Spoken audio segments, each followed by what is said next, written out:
안녕하십니까. 전격 시사 소현정입니다. 트럼프 대통령이 호르무즈 해협을 철통 봉쇄하겠다며 길에 설치 선박을 모두 격침하라고 지시했습니다. 또 이스라엘과 레바논의 휴전이 3주 연장될 것이라고 방금 전 밝혔습니다. 민주당이 인천 계양을 국회의원 보궐선거에 김난준 전 청와대 대변인을, 연수갑에 송영길 전 대표를 각각 전략 공천했습니다. 전격 인터뷰에서 송영길 전 대표를 인터뷰합니다. 국민의힘은 해당 행위를 강력하게 조치하겠다는 장동혁 대표의 말에 내홍이 깊어지고 있습니다. 정치와이에서 이번 주 정치 현안에 대한 궁금증을 풀어봅니다. 경남 진주 화물연대 파업 현장에서 발생한 사망사고와 관련해 노란봉투법 시행 후 사용자 범위를 두고 토론이 뜨겁습니다. 사건 아이에서 최다운 변호사와 함께 자세히 짚어봅니다. 전격 시사는 KBS 콩과 유튜브로도 실시간 방송됩니다. 4월 24일 금요일 전격 시사 출발합니다.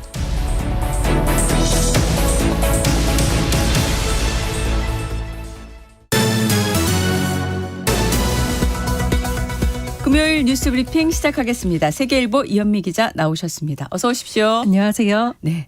자, 트럼프 대통령이 호르무즈 해협에서 길에 설치하는 선박을 즉각 격침하라고 지시하고 해협을 사실상 봉쇄하기로 했네요.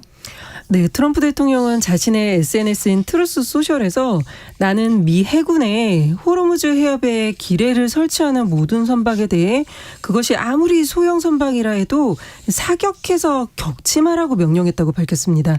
그러면서 우리는 호르무즈 해협을 완전히 통제하고 있고 미 해군의 승인 없인 어떤 선박도 드나들 수 없다. 이란이 합의할 수 있을 때까지 해협은 철통 봉쇄 상태일 거라고 했습니다. 이란은 협상 재개 선결 조건으로 해상 봉쇄 해제를 요구하고 있는데요. 이를 들어주기는커녕 반대로 해협 통제권을 더 강화하면서 이란을 압박하고 협상에 끌어내려는 의도로 보입니다. 네. 미국은 이란을 압박하기 위해 해상 봉쇄 범위를 계속 넓히고 있는데요. 미 국방부는 어제 지난밤 미군은 인도태평양 사령부 관할 구역의 인도양에서 이란산 석유를 수송하던 머제스틱 X 선박에 대해 해상 차단 작전을 실시하고 승선 검사를 했다고 밝혔습니다. 그러면서 우리는 불법 행위자들과 그들의 선박이 해상에서 자유롭게 활동하는 걸 계속 저지할 거라고 했습니다. 네. 이스라엘은 이란과의 전쟁을 다시 시작할 준비를 마쳤다고 발표했습니다. 네, 이스라엘 국방부 장관은 어제 이스라엘은 이란과의 전쟁을 재개할 만반의 준비를 마쳤고 미국의 승인을 기다리고 있다고 밝혔습니다. 그러면서 전쟁이 재개될 경우 우선적으로 제거할 타격 목표를 제시하면서 하메네이 일가와 이란 테러 정권 지도부의 후계자들을 완전히 제거하기 위해 미국의 승인을 기다리고 있다고 했습니다. 또 이란 핵심 에너지와 전력 시설을 폭파하고 국가 경제 기반 시설을 무너뜨려서 이란을 어둠과 석기 시대로 되돌려 놓겠다 이렇게 말했습니다. 네. 자, 미국과 이란의 휴전에도 불구하고 이스라엘이 레바논을 계속 공격하는 게 변수가 됐었는데 이스라엘과 레바논의 휴전이 3주 더 연장될 거라고 트럼프 대통령이 조금 전 밝혔습니다. 네, 트럼프 대통령은 트루스 소셜에서 이스라엘과 레바논 고위 대표들이 미 백악관에서 회담을 갖고 이스라엘과 레바논 간 휴전을 3주 연장하기로 합의했다고 밝혔습니다. 트럼프 대통령은 미국은 레바논이 헤즈볼라로부터 스스로 보호할 수 있도록 협력할 거라면서 이 역사적인 회담에 참석하게 돼서 큰 영광이었다고 적기도 했습니다. 네. 요즘 영업이익 배분을 놓고 삼성전자 노사 갈등이 크게 불거지고 있는데 어제 삼성전자 노조가 4만 명 규모의 집회까지 열었습니다. 네, 삼성전자 최대 노조인 초기업 노조가 어제 경기도 평택 사업장 앞에서 약 4만 명이 참여한 대규모 집회를 열었습니다. 과반 노조 지위를 확보한 이후에 첫 대규모 집결이라 상징성이 큰데요. 이들은 회사 영업이익의 15%를 성과급으로 지급을 하고 또 성과급 상한제를 폐지하라고 요구하고 있습니다. 현재 성과급 제도가 불투명하고 실제 성과에 비해 보상이 부족하다는 겁니다.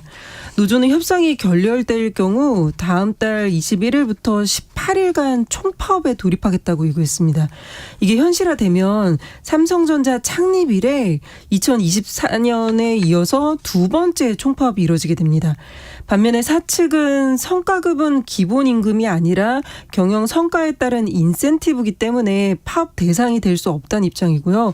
또 성과급 상한을 없애면 연구개발 투자나 미래사업 재원이 줄어서 경쟁력이 약화될 수 있다면서 난색을 표하고 있습니다. 자, 파업이 현실화될 경우 반도체 산업에 미치는 영향 좀 상당할 것 같습니다. 네, 특히 반도체 생산은 공정을 멈추면 이 웨이퍼가 폐기되거나 설비가 손상될 수 있어서 생산 차질이 곧바로 손실로 이어진다고 하고요. 네. 클린룸 환경이 조금만 흔들려도 이 미세먼지나 온도 그리고 습도 변화로 인해서 설비 손상이나 불량률 증가로 곧바로 이어진다고 합니다. 생산 재개 이후에도 정상화까지 상당한 시간이 걸리는 만큼 이 고객사 납기 지연과 협력사 부담 증가 등 글로벌 공급망에도 영향을 줄 수 있습니다. 그렇기 때문에 반도체 초호황 덕분에 어렵게 잡은 기회를 이 파업 때문에 날려버리는 거 아니냐는 우려가 지금 상당합니다. 어제 주주단체도 맞불 집회를 열었는데요. 이들은 실적이 좋을 때는 과도한 성과급을 요구하면서 실적이 좋지 않을 때는 책임을 부담하지 않고 권리만 찾는다. 이 반도체 공장의 지분을 갖고 있는 사람은 주주들이지 직원들이 아니라면서 파업에 반대하는 목소리를 냈습니다. 네. 자, 이재명 대통령이 베트남에 국빈 방문 중인데 어제 양국 간 경제 행사들이 열렸습니다. 구체적으로 어떤 협력 논의와 성과가 있었을까요? 네, 이재명 대통령은 어제 열린 한국과 베트남 비즈니스 포럼에서 양국이 앞으로 인공지능과 반도체 같은 첨단 산업 분야에서 함께 성장해야 한다고 강조했습니다. 또 에너지와 공급망 협력도 강화해서 외부 충격에도 흔들리지 않는 경제 구조를 함께 만들자고 했습니다. 실제 성과도 나왔는데요. 현대 로템이 베트남 호찌민의 도시철도 2호선에 들어가는 이 무인 전동차를 공급하는 4,900억 원 규모의 계약이 체결됐습니다. 약속 차원의 양해각서나 협력 논의가 아니라 실제 계약을 따낸 건데요. 한국 기업의 현지 진출이 본격화됐다는 점에서 의미가 큽니다. 또 원전과 에너지 그리고 교통과 물류 분야 등에서 한국과 베트남 기업 간에 70여 건의 양해각서가 체결되면서 앞으로 협력 범위가 더 넓어질 기반도 마련됐습니다. 청와대는 이재명 대통령의 이번 국빈 방문이 신아세안 릴레이 정상회교의 일환으로 핵심 협력국인 베트남과 최상의 파트너십을 완성하는 계기가 됐다고 평가했습니다. 이 대통령은 오늘까지 베트남 일정을 수행하고 귀국길에 이제 오를 예정입니다. 네. 국민의힘 대구시장 경선에서 배제됐던 주호영 의원이 결국 대구시장 선거에 나서지 않겠다고 밝혔습니다. 네, 주호영 의원은 어제 기자회견을 열고 6.3 지방선거에서 대구시장에 출마하지 않겠다고 밝혔습니다. 앞서 국민의힘 공천관리위원회는 지난달 22일 그러니까 한 달쯤 전에 주 의원과 이진숙 전 방송통신위원장을 컷오프했는데요. 주 의원은 자신에 대한 공천 배제 효력을 정지해달라는 가처분 신청을 법원에 했지만 1심과 항고심에서 모두 기각됐습니다. 주 의원은 컷오프 때부터 이제 무소속 출마 가능성을 열어두면서 오래 고민을 했는데 결국 불출마한 이유에 대해 재출마 여부를 둘러싼 공방이 더 이어질수록 선거를 살리기보다 더 꼬이게 할 수 있다고 판단했다고 했습니다. 그러면서 저는 민주당 김부겸 후보의 기세를 결코 가볍게 보지 않았다. 지금의 경선 구조로 그 흐름을 막아낼 수 있겠냐 걱정 때문에 오래 고민했다. 이런 취지로 설명을 했습니다. 네. 국민의힘은 추경호 그리고 유영아 예비후보 2명 간의 결선 투표를 통해서 이번 주 일요일에 대구시장 후보를 결정합니다. 주 의원은 무소속 출마보단 앞으로 당을 바로잡는 데 역할을 하겠다고 했는데요. 당의 공천 과정에 대해 이 경쟁력 있는 후보를 배제한 무도하고 폐륜적인 공천이라고 했고 이 장동혁 대표의 책임을 물으면서 물러날 때를 알기 바란다며 사실상 사퇴를 요구했습니다. 장동혁 대표는 이런 당 내부의 비판이 이어지자 기강이 무너진 군대로는 전투에서 절대 이길 수 없다면서 후보자라 해도 당에 해를 끼치는 해당의 일을 한다면 교체하겠다고 엄포를 놨습니다. 네. 정부가 오늘부터 2주간 적용되는 4차 석유 최고 가격을 지난 3차 때와 같은 수준으로 동결했습니다. 네, 정부는 오늘 0시, 그러니까 자정부터 적용된 4차 석유 최고 가격을 다시 동결했습니다. 휘발유는 리터당 1,934원, 경유는 1,923원으로 이전과 같습니다. 지금 국제 유가가 하락세기 때문에 이제 원래대로라면 가격을 좀 낮춰야 하지만 정부는 가격을 내리면 오히려 석유 소비가 늘어날 수 있는 점을 우려했습니다. 네. 이 국제 유가는 내려갔는데 소비자가 체감하는 가격은 그대로기 때문에 상대적으로 비싸게 느껴지는 효과가 생긴 건데요. 이 정부 입장에선 지금 중동 전쟁 여파로 에너지 수급이 불안한 만큼 이 가격을 낮춰서 소비를 자극하기보단 이 수요를 억제하는 쪽을 선택한 걸로 보입니다. 이재명 대통령은 최근 국무회의에서 이 정유사가 주유소에 기름을 팔 때 상한선 이상으로 가격을 올리지 못하게 하는 석유 최고 가격제 때문에 이제 오히려 유류 소비가 늘었다는 지적을 언급을 하면서 이 가격을 내려놓는 게 100% 잘한 일이냐는 반론이 있는데 그것도 일리 있는 지적이라고 말한 바 있습니다. 네. 서민 부담을 줄이기 위한 대책도 발표됐죠. 네, 정부는 소형 트럭에 많이 쓰이는 LPG 부탄 연료의 유류세 인하 폭을 지금은 10%인데 이걸 25%로 늘려주기로 했습니다. 리터당 51원 정도 가격이 내려가는 효과가 있다고 합니다. 또 4월부터 6월까지 약 320억 원을 투입해서 농산물과 축산물 그리고 수산물을 최대 50%까지 할인해 주기로 했고요. 네. 쌀은 이미 정부 비축 물량 10만 톤을 풀어서 가격을 낮추고 있는데 필요하면 추가로 5만 톤을 더 공급하겠다고 했습니다. 네, 오늘 여기까지 듣겠습니다. 세계일보 이현미 기자였습니다. 고맙습니다. 감사합니다. 전격 시사 듣고 계신 지금 시각은 7시 16분입니다. 이어서 교통정보 전해드립니다. 이 시각 교통정보입니다. 금요일 출근길 비교적 수월한 편인데요. 그래도 상습 정체 구간들 밀리고 있습니다. 평택 시흥고속도로 평택 방향 남한산 분기점에서 정체고요. 서해안고속도로 역시 안산 분기점과 비봉에서 속도 주춤합니다. 수도권 제1순환고속도로 일산에서 판교 쪽으로 서원 분기점부터 송내까지 밀리고요. 반대 일산 방향은 판교 분기점에 고장난 화물차가 서 있어서 전방 주시 잘 해주셔야겠습니다. 경인고속도로 서울 쪽으로는 부천에서 신월까지 이동량이 늘고 있습니다. 또 제2경인고속도로 성남 방향 문학에서 남동, 남인천에서 안현분기점까지 차간격 좁혀지고요. 경부고속도로 서울 쪽으로는 오산 부근 5차로에 고장난 차 처리 중입니다. 시구간에서는 양재에서 반포까지 밀립니다. 이어서 서울 시내입니다. 올림픽대로 공항 쪽으로 한남대교 2차로에 추돌사고 처리 중인데요. 일대 혼잡합니다. KBS 교통정보센터 서휘영입니다.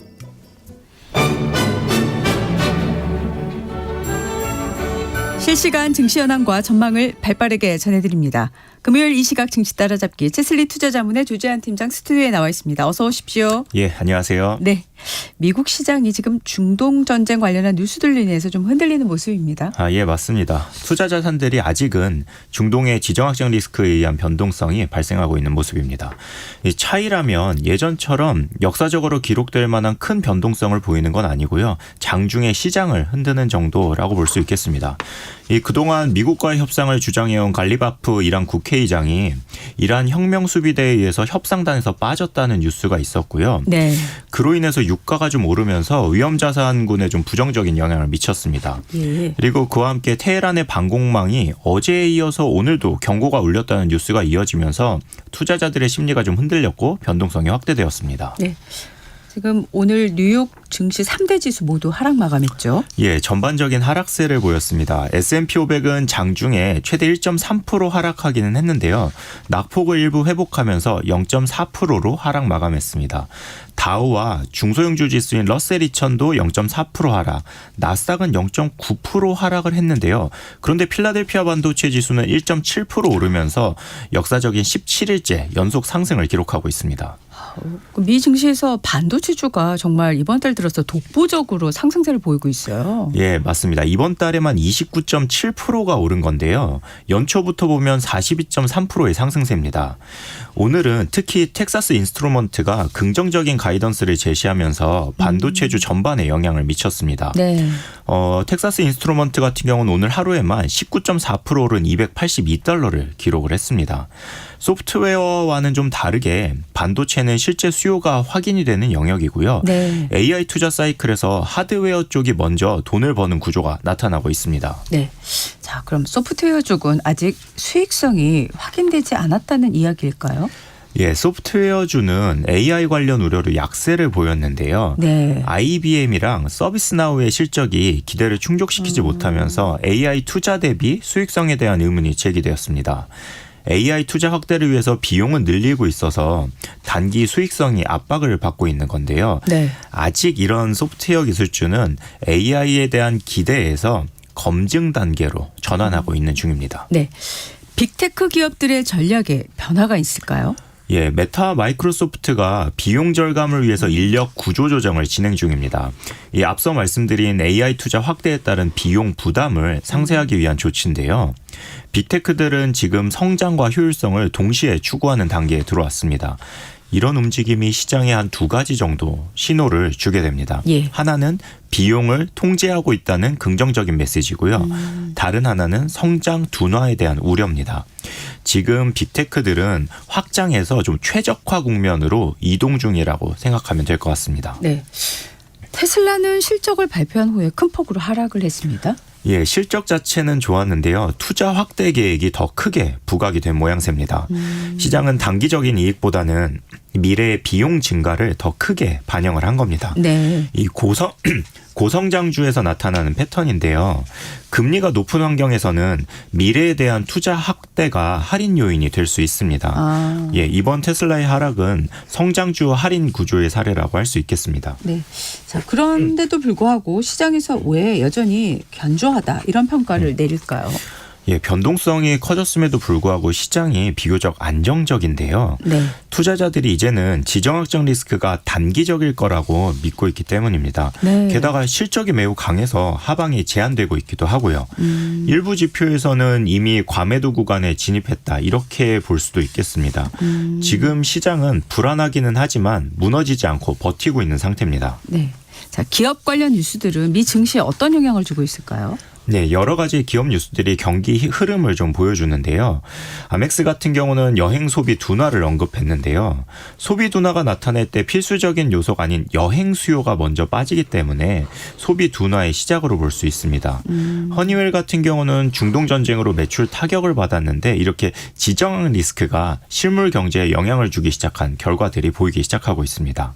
반면에 일부 기업은 M&A와 구조조정으로 대응 중이고요. 이렇게 기업 뉴스들을 좀 종합해보면 경기 둔화와 함께 리스크가 현실화되는 초기 단계라고 볼 수 있겠습니다. 네. 자, 우리 증시를 보면 코스피가 어제 다시 한번 역사적인 신고가를 경신했습니다. 예, 장 초반에 삼성전자와 SK하이닉스의 상승세에 힘입어서 장중에 6,500포인트를 넘어서기도 했었는데요. 테헤란의 방공망이 작동했다는 뉴스가 나오면서 급격하게 하락 전환하기도 했었습니다. 그런데 실제로는 이 방공망 점검 차원이었다는 뉴스가 다시 전해지면서 네. 시장이 상승 탄력이 붙으면서 결국은 상승 마감했습니다. 우리 시장이 중동 뉴스에서 좀 크게 출렁인 하루였는데요. 예. 코스피는 장 마감 시에 0.9% 오르면서 6,475포인트로 역사적 신고가를 경신했습니다. 그에 반해 코스닥은 시총 대형주들이 밀리면서 0.58% 하락한 1,174포인트로 마감했습니다. 네. 자, 최근에 자금이 은행에서 증권사를 움직이고 있다 이런 얘기가 있는데 어떤 내용일까요? 예, 국민의 노후를 위해 묶어두는 자금이 있죠. 이 퇴직연금 이야기인데요. 기존에 퇴직연금은 손실을 보면 안 되는 자금이라는 인식이 강했습니다. 이 노후를 대비하기 위한 자금이다 보니까 리스크를 좀 최소한으로 가져가는 형태의 운영이 되어 왔었죠. 네. 그런데 최근에는 이런 퇴직연금 자금이 은행에서 ETF와 펀드 같은 증권사로의 머니무브가 나타나고 있습니다. 작년 말 기준 100조 원대였던 증권사의 퇴직연금 적립액이 4개월 만에 130조 원이 넘어서는 모습입니다. 네. 이제는 저리의 상품들로는 인플레이션을 해지하지 못하고 돈의 가치가 오히려 줄어드는 상황이기 때문에 네네. 주식시장에 대한 선호도가 높아지면서 이렇게 투자형 상품을 선택하는 자금이 많아지고 있는 겁니다. 실제로 미국의 기업들은 401k라고 불리우는 퇴직연금으로 인해서 안정적인 자금 확보가 가능한데요. 네. 이 401k 같은 경우는 59.5세 이전에 만약에 조기 인출하게 되면 벌금에다가 세금까지 부과가 되기 때문에 이 긴 호흡의 투자 자금들이 계속해서 주식시장에 남아있는 겁니다. 네. 자, SK 하이닉스 어제 실적 발표했죠. 예, 호실적을 이어가는 SK 하이닉스입니다. 매출은 52.6조 원으로 분기 기준 최고 기록을 경신했습니다. 네. 근데 우리가 잘 아는 엔비디아요. 최근 실적을 보게 되면 영업이익률이 67.7%였거든요. 네. 근데 SK 하이닉스의 이번 분기 영업이익률이 72%입니다. 엔비디아보다도 훨씬 높은 이익률을 기록을 한 겁니다. 네. 이번 실적 발표 이후에 국내 증권사들에서는 SK하이닉스의 적정 주가를 200만 원 이상으로 상향하기도 했습니다. 네. 자, 메모리 업계 호황 계속 될 것으로 생각하시나요? 네, 지속적으로 계속 쇼티지 이야기가 나오고 있죠. 네. 수요는 늘어나는데 공급은 부족하다. 좀 수치로 이야기를 한번 해보겠습니다. 이 JP모건의 보고서에 따르면 2027년에 글로벌 메모리 산업의 캐펙스 전망치가 830억 달러에서 1,440억 달러로 74% 상향 조정됐는데요. 네네. 이렇게 투입되는 자본은 폭발적으로 늘어나는데 그에 비해서 실제로 메모리 공급량은 12%에서 14% 증가에 그칠 것으로 전망을 하고 있습니다. 네. 메모리 관련 투자 늘어나는 것 같은데 공급량이 늘어나는 속도와 차이가 나는 이유가 뭘까요?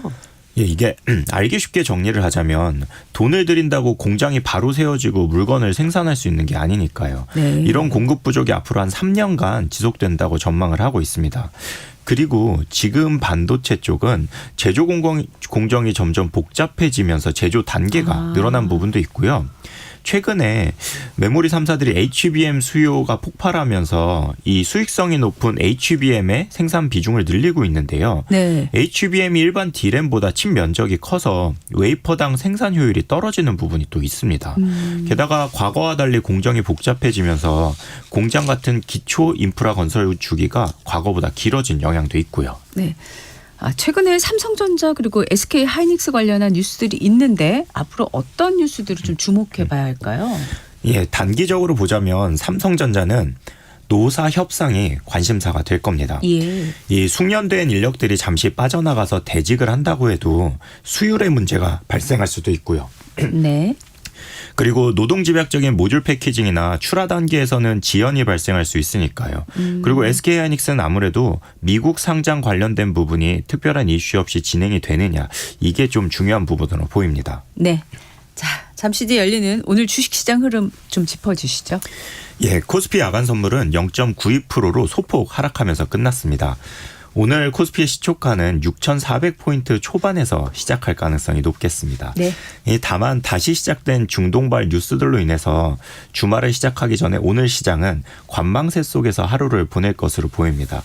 그런데 이번 주말에도 분명히 트럼프 대통령과 이스라엘, 이란 간의 새로운 이야기가 오가겠구나라고 시장이 예상을 하고 있기 때문에요. 예. 큰 변동성은 없을 가능성이 높습니다. 이 모쪼록 뉴스에 의해서 월요일 시장을 걱정하기보다는 우리의 걱정들은 이미 시장이 반영을 하고 있으니까요. 마음 편하게 좀 주말을 보내셨으면 하는 바람입니다. 네. 이 시각 증시 따라잡기 채슬리 투자자문의 조재환 팀장이었습니다. 고맙습니다. 감사합니다. 이어서 오늘의 날씨 알아보겠습니다. 대한민국 중심 채널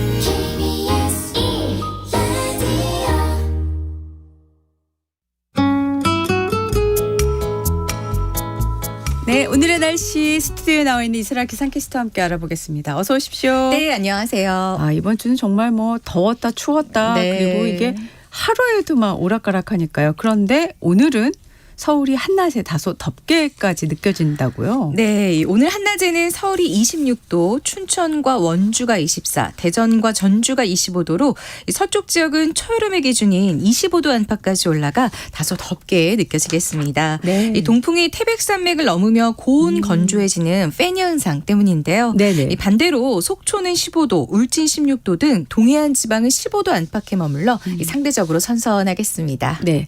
서울 포함해서 오늘 서쪽 지역은 그럼 기온의 일교차 매우 크게 벌어지겠습니다. 네, 그렇습니다. 오늘 아침에 일부 강원 내륙과 산지, 경북 내륙과 북동 산지는 0도 안팎까지 떨어져 물이 온 곳도 있었습니다. 예, 그러나 앞서 말씀드린 것처럼 서쪽 지역은 낮 기온이 껑충 올라가 기온의 일교차가 20도 이상이나 큰 폭으로 벌어지겠습니다. 네. 이번 주말에도 이렇게 일교차 큰 날씨는 이어지겠습니다. 네네.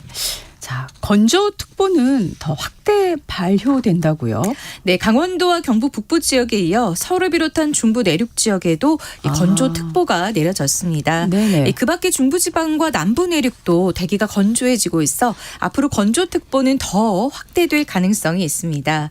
이 산불 위험이 커짐에 따라 강원도와 경북 북부 지역은 산불 재난 국가위기경보를 경계 단계로 높였습니다. 예, 예. 이 가장 높은 심각의 전 단계인데요. 네네. 이 산불 등 대형 화재가 발생하지 않도록 각별히 주의하셔야겠습니다. 오늘 맑은 날씨 햇볕이 강해 전국의 자외선 지수가 높음에서 매우 높음을 보이겠습니다. 네. 이 대기 오염물질이 햇볕과 반응해 오늘 오후에는 경기 남부와 충남, 전라도 등 서쪽 지역을 중심으로 오존 농도가 나쁨까지 올라가겠습니다. 네. 이 주말 내내 대체로 맑고 건조한 날씨를 보이다가 다음 주 월요일 밤에 수도권과 강원 내륙 산지, 충남 서해안부터 비가 오기 시작해 화요일 오전까지 중부지방 곳곳에 비가 내리겠습니다. 네, 오늘의 날씨 이설아 기상캐스터였습니다. 고맙습니다. 네, 고맙습니다. 잠시 후 전격 인터뷰로 이어가겠습니다.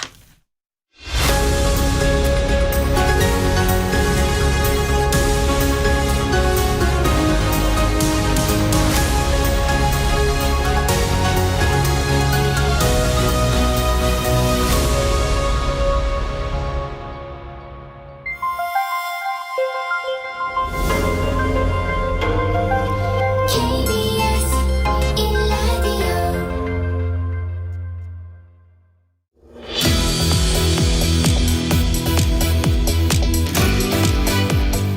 전격 인터뷰 1부에선 인천 연수갑 국회의원 재보궐선거에서 더불어민주당 후보로 전략공천을 받은 송영길 전 대표와 전화로 이야기 나눠보겠습니다. 대표님 안녕하세요. 네, 안녕하십니까. 네, 축하드립니다. 그리고 예. 네, 네. 예, 결과는 뭐 뉴스를 통해서 접하셨을까요? 아니면 직전에 좀 통보를 받으셨을까요? 뉴스를 예상하고 있었습니다만 뉴스를 통해서 확인했습니다. 아, 네네. 사실 어제 그 SNS에 개항에 대해서 나의 뿌리이자 심장이다 이렇게 표현을 하셔서 참 애정이 굉장히 강하구나 이런 생각을 했었어요. 이번 결정 어떤 생각이 드시는지 좀 궁금합니다.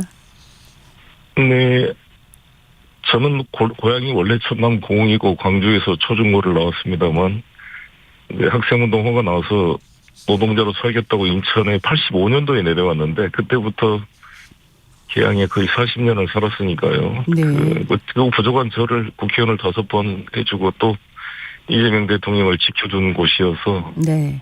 너무 감사한 마음이 큽니다.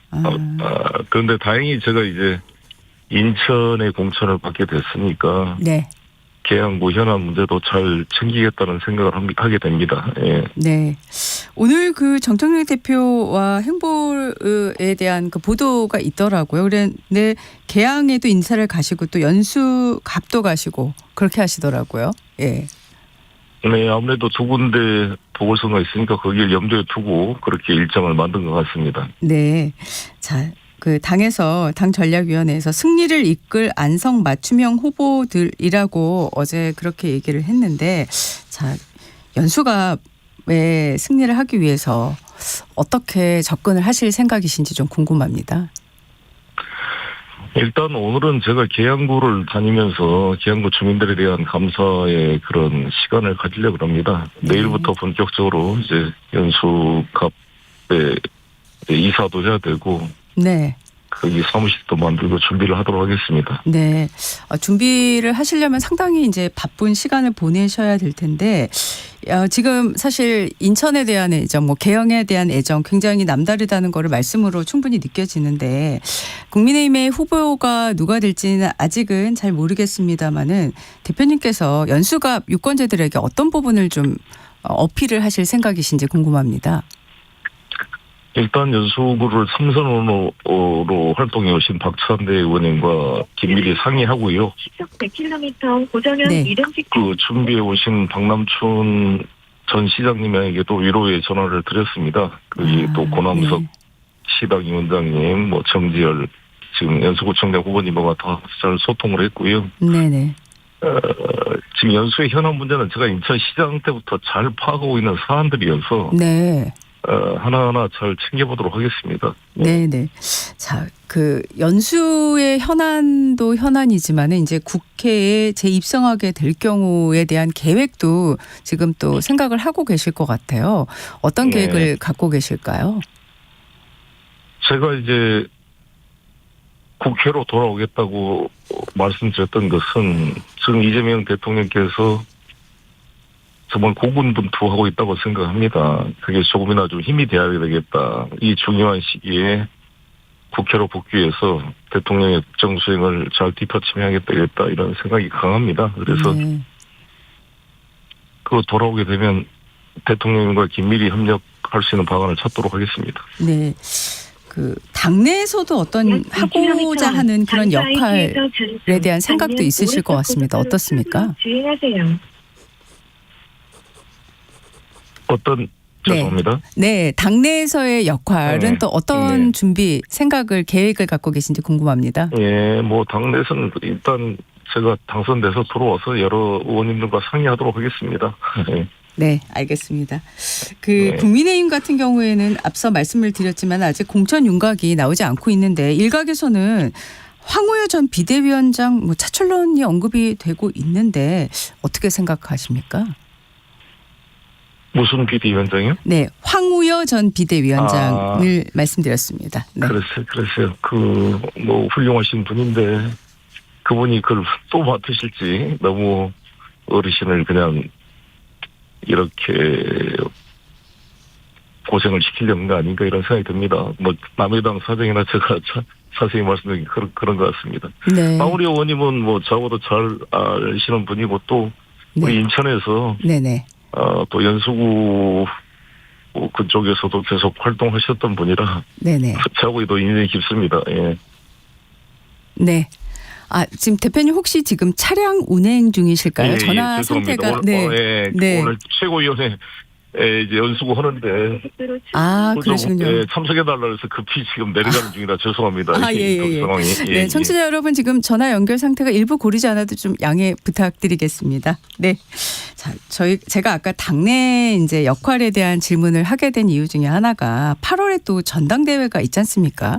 그래서 대표님이 이제 국회로 돌아오시게 되면 대표님의 당내 역할에 대한 여러 가지 기대 그 전망에 대한 얘기들이 나오고 있어서 질문을 드렸거든요.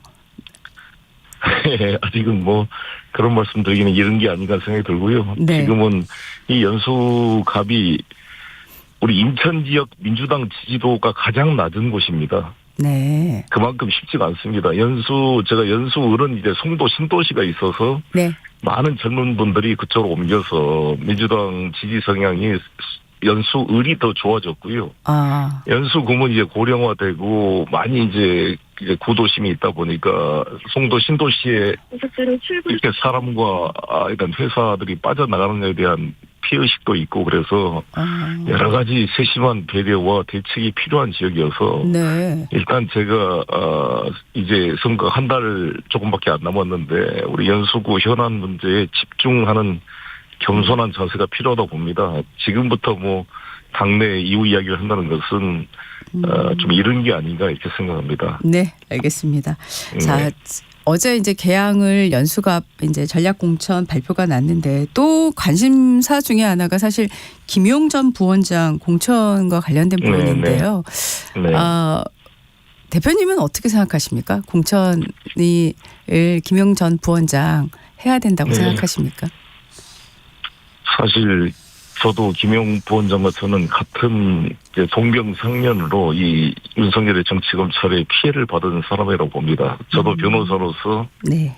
지금까지 관련된 진술들이나 그걸 보게 되면 1km 왼쪽 모든 게 사실상 이 무죄 취지로 파기환송돼야 될 사안이 아닌가 생각이 들고요. 네. 이렇게 검찰이 기소해서 이제 되다 보니까 당연히 이 공천을 줘서 국민의 심판을 받도록 하는 것이 맞는 게 아닌가 이런 생각이 드는데 또 당 지도부로서는 여러 가지 고민이 있겠죠. 그래서 그런 양 측면의 고민을 김용 부원장께서도 잘 이해하고 있는 것 같습니다. 네. 알겠습니다.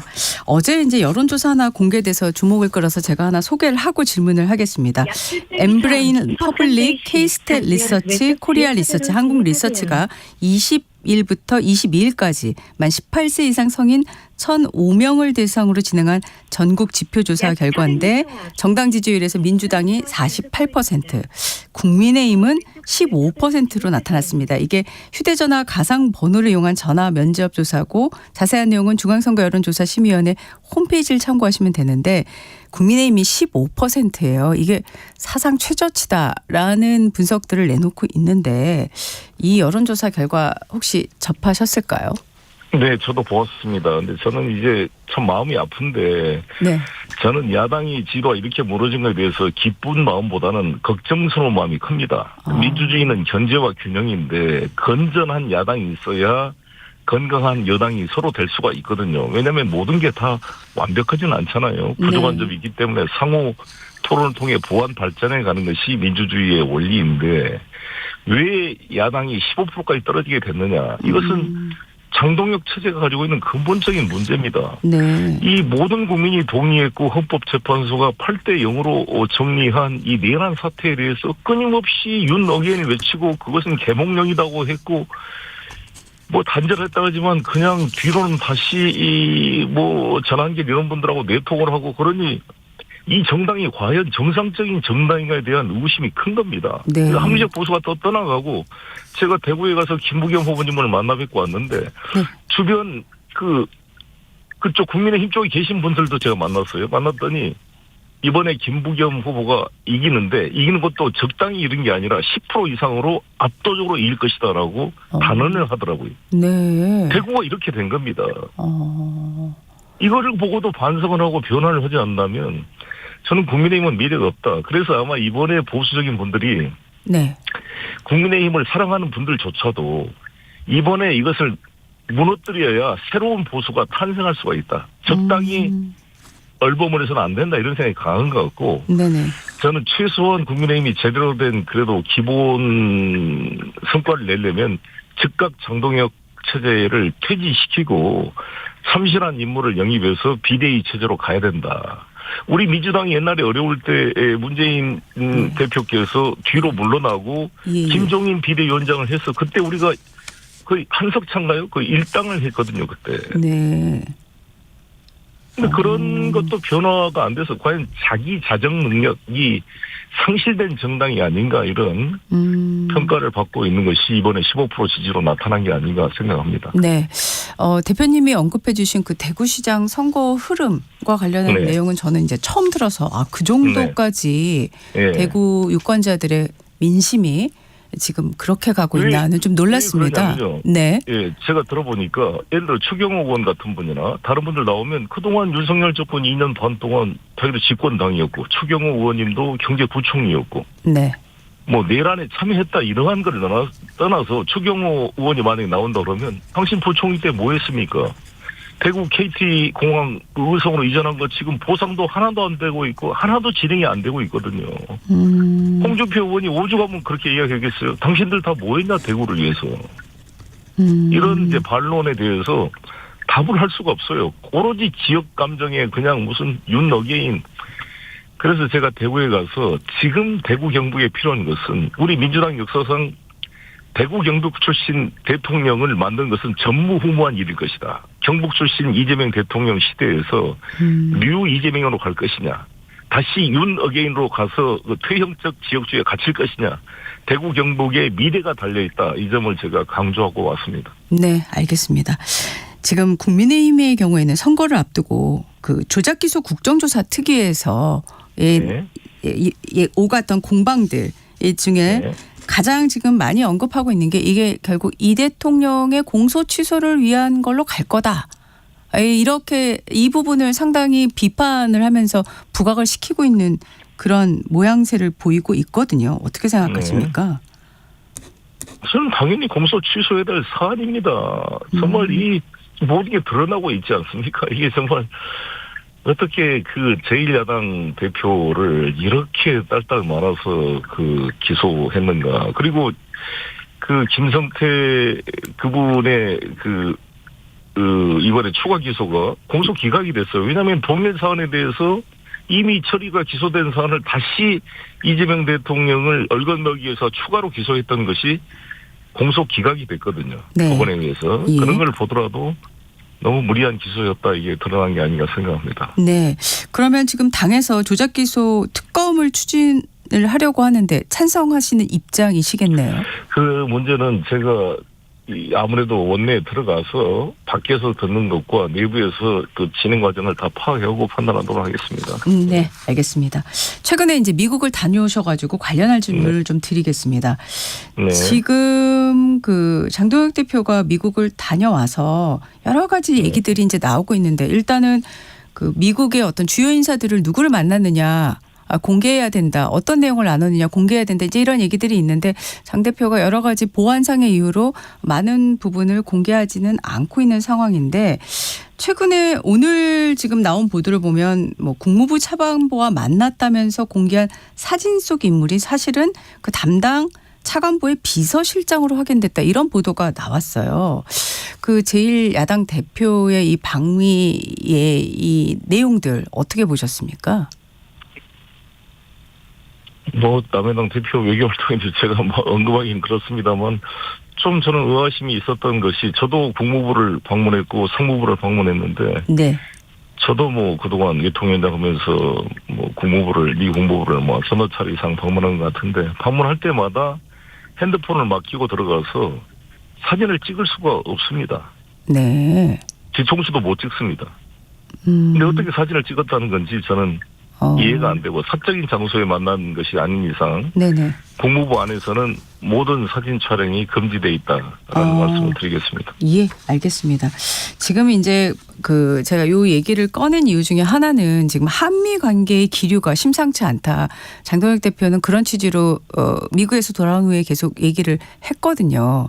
그런데 지금 그와 관련돼서 정동영 장관의 그 구성 핵시설 발언 얘기가 나오고 있고 또 이제 쿠팡과 관련된 얘기가 나오고 이게 지금 크게 이제 두 가지로 흐름이 나오고 있는데 일단 미국 가셨잖아요. 거기 현지에서 한미 관계가 좀 심상치 않다라는 흐름 그런 흐름을 좀 전혀 없습니다.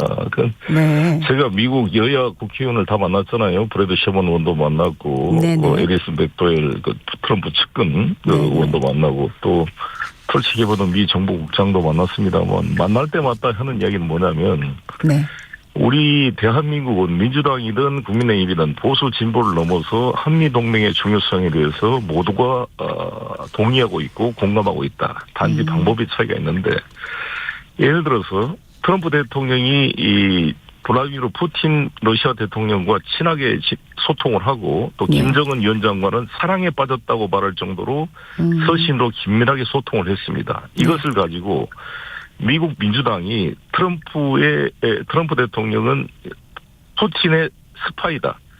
푸틴의 퍼핏이다. 허수아비다. 이런 비난 공격을 많이 했는 것을 알고 있습니다. 털시 개보드도 그런 비판을 받았습니다. 네. 마찬가지로 이재명 대통령이나 송영길이나 우리 민주당 사람들이 북한을 다루는 방법을 가지고 친북이다 이런 공격을 한다. 이것은 똑같은 동병상련이다. 정확히 이해를 하더라고요.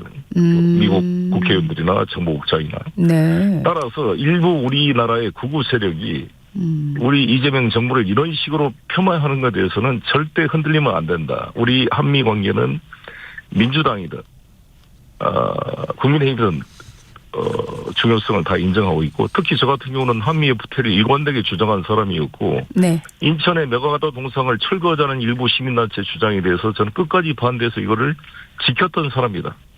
되게 고맙다는 의사표시를 하더라고요. 그래서 네. 이러한 국내 정치의 선동에 전혀 미국이 흔들리지 않는다 이런 말씀을 드리겠습니다. 네. 정 장관의 해임까지 당론으로 채택한 국민의힘 흐름에 대해서는 그러면 굉장히 비판적이시겠네요. 그렇습니다. 아니 구성 핵시설이 있다는 게 무슨 국가기밀자 어이가 없습니다 정말. 이런 저는 이런 걸 볼 때마다 우리 광해라는 영화에서 광해 이병헌 그 배우가 그 가짜 광해 임금이 의전 회의를 하면서 그렇잖아요. 모든 신하들이 명나라 눈치를 보고 해야 된다 그러니까 경들은 어느 나라의 신하들입니까 대신들입니까라고 외쳤던 그 한탄이 떠올려집니다. 네, 알겠습니다. 자, 근데 이제 지금 쿠팡 문제 같은 경우에는요. 최근에 이제 보도가 여러 가지가 나왔는데 쿠팡이 뭐 최근 미국 내 로비에 대한 얘기도 나오고요. 또 주미 대사에게 장경화 주미대사에게 미국 공화당 의원들이 쿠팡 관련한 그 서한 항의성 서한을 보냈다는 보도도 나오고요. 이 부분은 어떻게 생각하십니까? 쿠팡이 그 많은 사회 이사들 뭐 여러 가지 정치적인 후원을 통해서 그런 이미 미국 내 그런 네트워크를 많이 만들어 놓은 것으로 보여집니다. 뭐 그것은 그럴 수 있는 것이고 우리가 주권 국가인데 우리의 사법 체계에 따라 가는 것이라고 생각이 듭니다. 네. 한미 동맹의 중요성은 우리가 군사적인 동맹뿐만 아니라 우리가 추구하는 가치가 뭡니까? 사법의 독립성, 민주주의, 기본적 인권에 대한 가치를 상호 존중하는 나라 아닙니까? 한미 동맹은 정권 간의 동맹만이 아니라 3억 5천만 미국 국민과 5천만이 넘는 우리 한국 국민 간의 공감대적 그 동맹이다, 가치 동맹이다 이렇게 생각을 합니다. 네.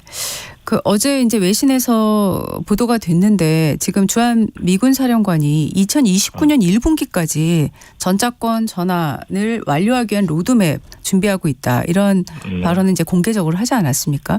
그렇게 되면 이제 이재명 정부 시기에 전차권 전환이 이뤄질 가능성. 원래 근데 이재명 정부는 28년을 또 목표 시점으로 제시한 바 있지 않습니까?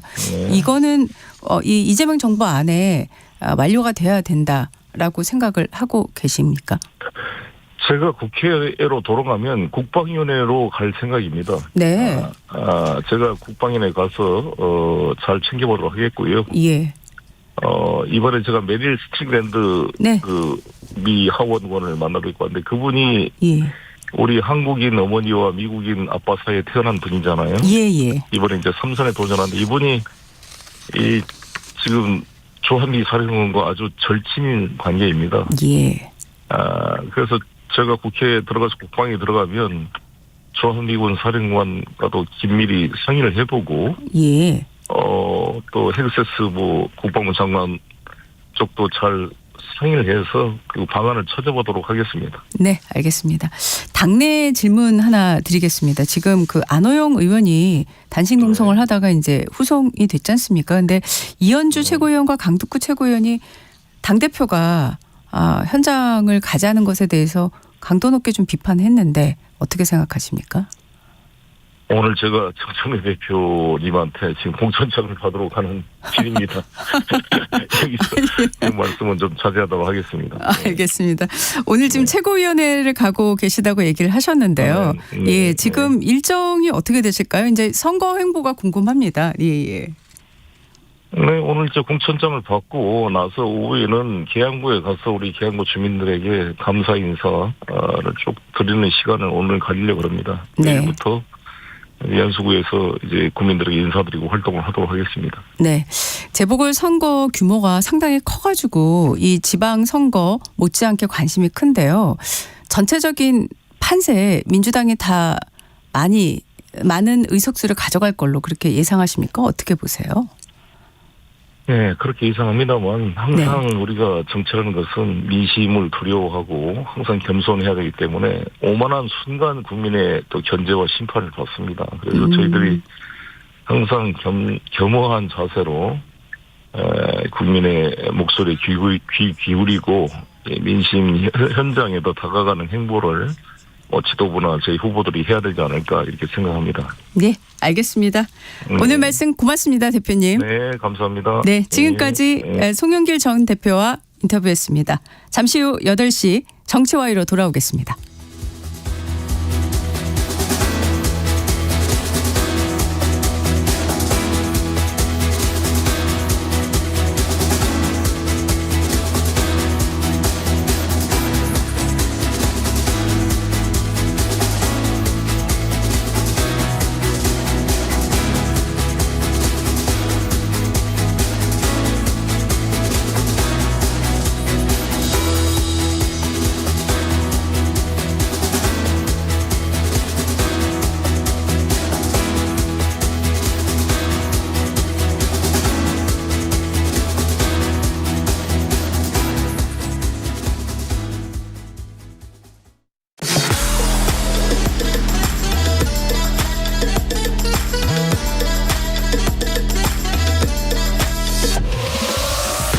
정치, 전격 시사, 뉴스, 전격 시사, 인터뷰, 전격 시사, 주식, 전격 시사, 맥락, 해설, 토론까지 다?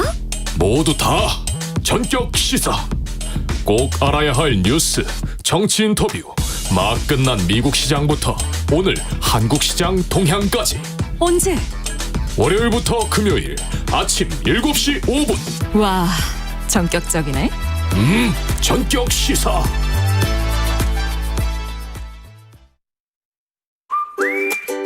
여보, 3, 4, 5월 하면 떠오르는 거? 봄? 공익직불금 신청하는 달. 3월 1일부터 5월 31일까지. 어떻게? 휴대폰 문자가 오면 신청하는 간편 신청. 읍면동 행정복지센터에서 신청하는 대면 신청. 새롭게 추가. 농업이지 사이트에서 신청하는 온라인 신청. 신청이 불가한 농지도 있으니 공익직불제 콜센터 1334나 읍면동에 꼭 확인하세요. 본 캠페인은 농림축산식품부와 국립농산물품질관리원이 함께합니다. 초록여행 떠나요. 안녕하세요. 미스터라디오의 견디 남창희입니다. 오늘은 재훈님의 여행 이야기를 만나볼게요. 벚꽃이 흩날리는 4월, 딸 지민이와 초록여행 장애인 편의 차량을 이용해 충북 제천 청풍호반에 다녀왔습니다. 앞이 보이지 않는 지민이에게 따스한 향기와 바람으로 봄을 선물해주고 싶었거든요. 벚꽃나무 아래서 호수바람을 맞으니 지민이도 햇살처럼 환하게 웃더라고요. 어느 해보다 향기로웠던 봄날, 더할 나위 없이 완벽한 여행이었습니다. 우리 함께 떠나봐요. 어디라도 좋아 좋아. 자 출발해요. KBS 연중 캠페인 초록여행 떠나요는 장애인의 자유로운 여행을 응원하는 기아와 그린라이트가 함께합니다. Cause I'm in the stars tonight. So watch me bring the KBS 라디오 한민족 방송에서는 K컬처의 우수성을 알리기 위한 문화 콘서트 K컬처 세계를 물들이다를 마련했습니다. AI 시대 K컬처의 지속 가능한 미래에 대해 미디어 전문가 정준희 교수, 국립중앙박물관 장은정 유물관리부장의 강연과 대중문화평론가 정덕현, 문학평론가 허희, 시내21 김소미 기자의 토크 콘서트가 이어집니다. 브로콜리 너마저의 공연도 함께합니다. 4월 29일 수요일 저녁 7시 국립중앙박물관 대강당에서 열리는 한민족방송 특별기획 K컬처 세계를 물들이다에 청취자 여러분의 많은 참여 바랍니다. 당첨권은 KBS 라디오 홈페이지 또는 모바일 앱 콩으로 신청할 수 있습니다.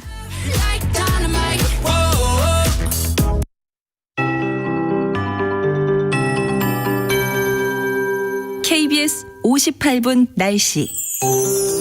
꽃색과 나무색, 하늘색 모두 환하다는 느낌을 주는 시기입니다.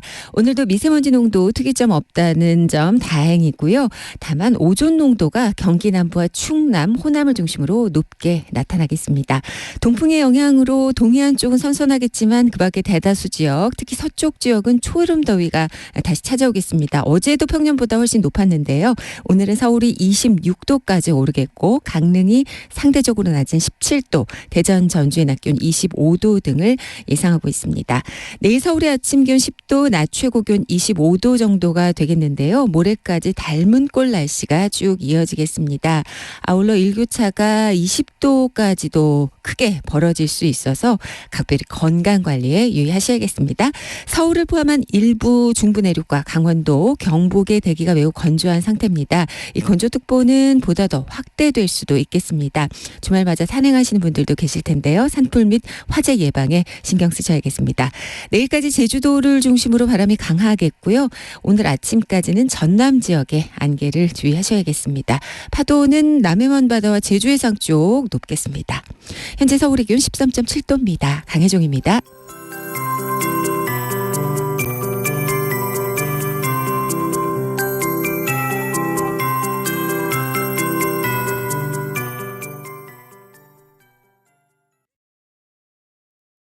정성을 다하는 국민의 방송 KBS가 8시를 알려드립니다.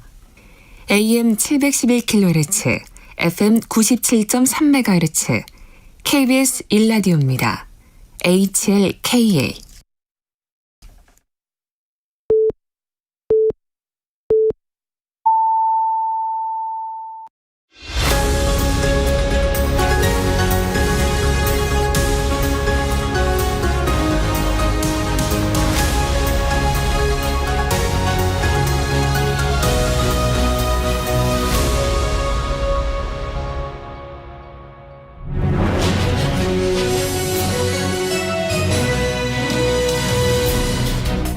한 주간의 정치 이슈 속 궁금증을 풀어보겠습니다. 정치와이 김준일 시사평론가, 신인규 정당 바로세우기 대표, 김기훈 국민의힘 미디어 대변인과 함께하겠습니다. 어서 오십시오. 네, 안녕하세요. 안녕하세요. 네, 두 분이 아니고 세 분 모두 다 그레이 계열로 네, 오늘 옷차림을 보니까 뭔가 굉장히 의상이 점점 좋아지시는 것 같습니다.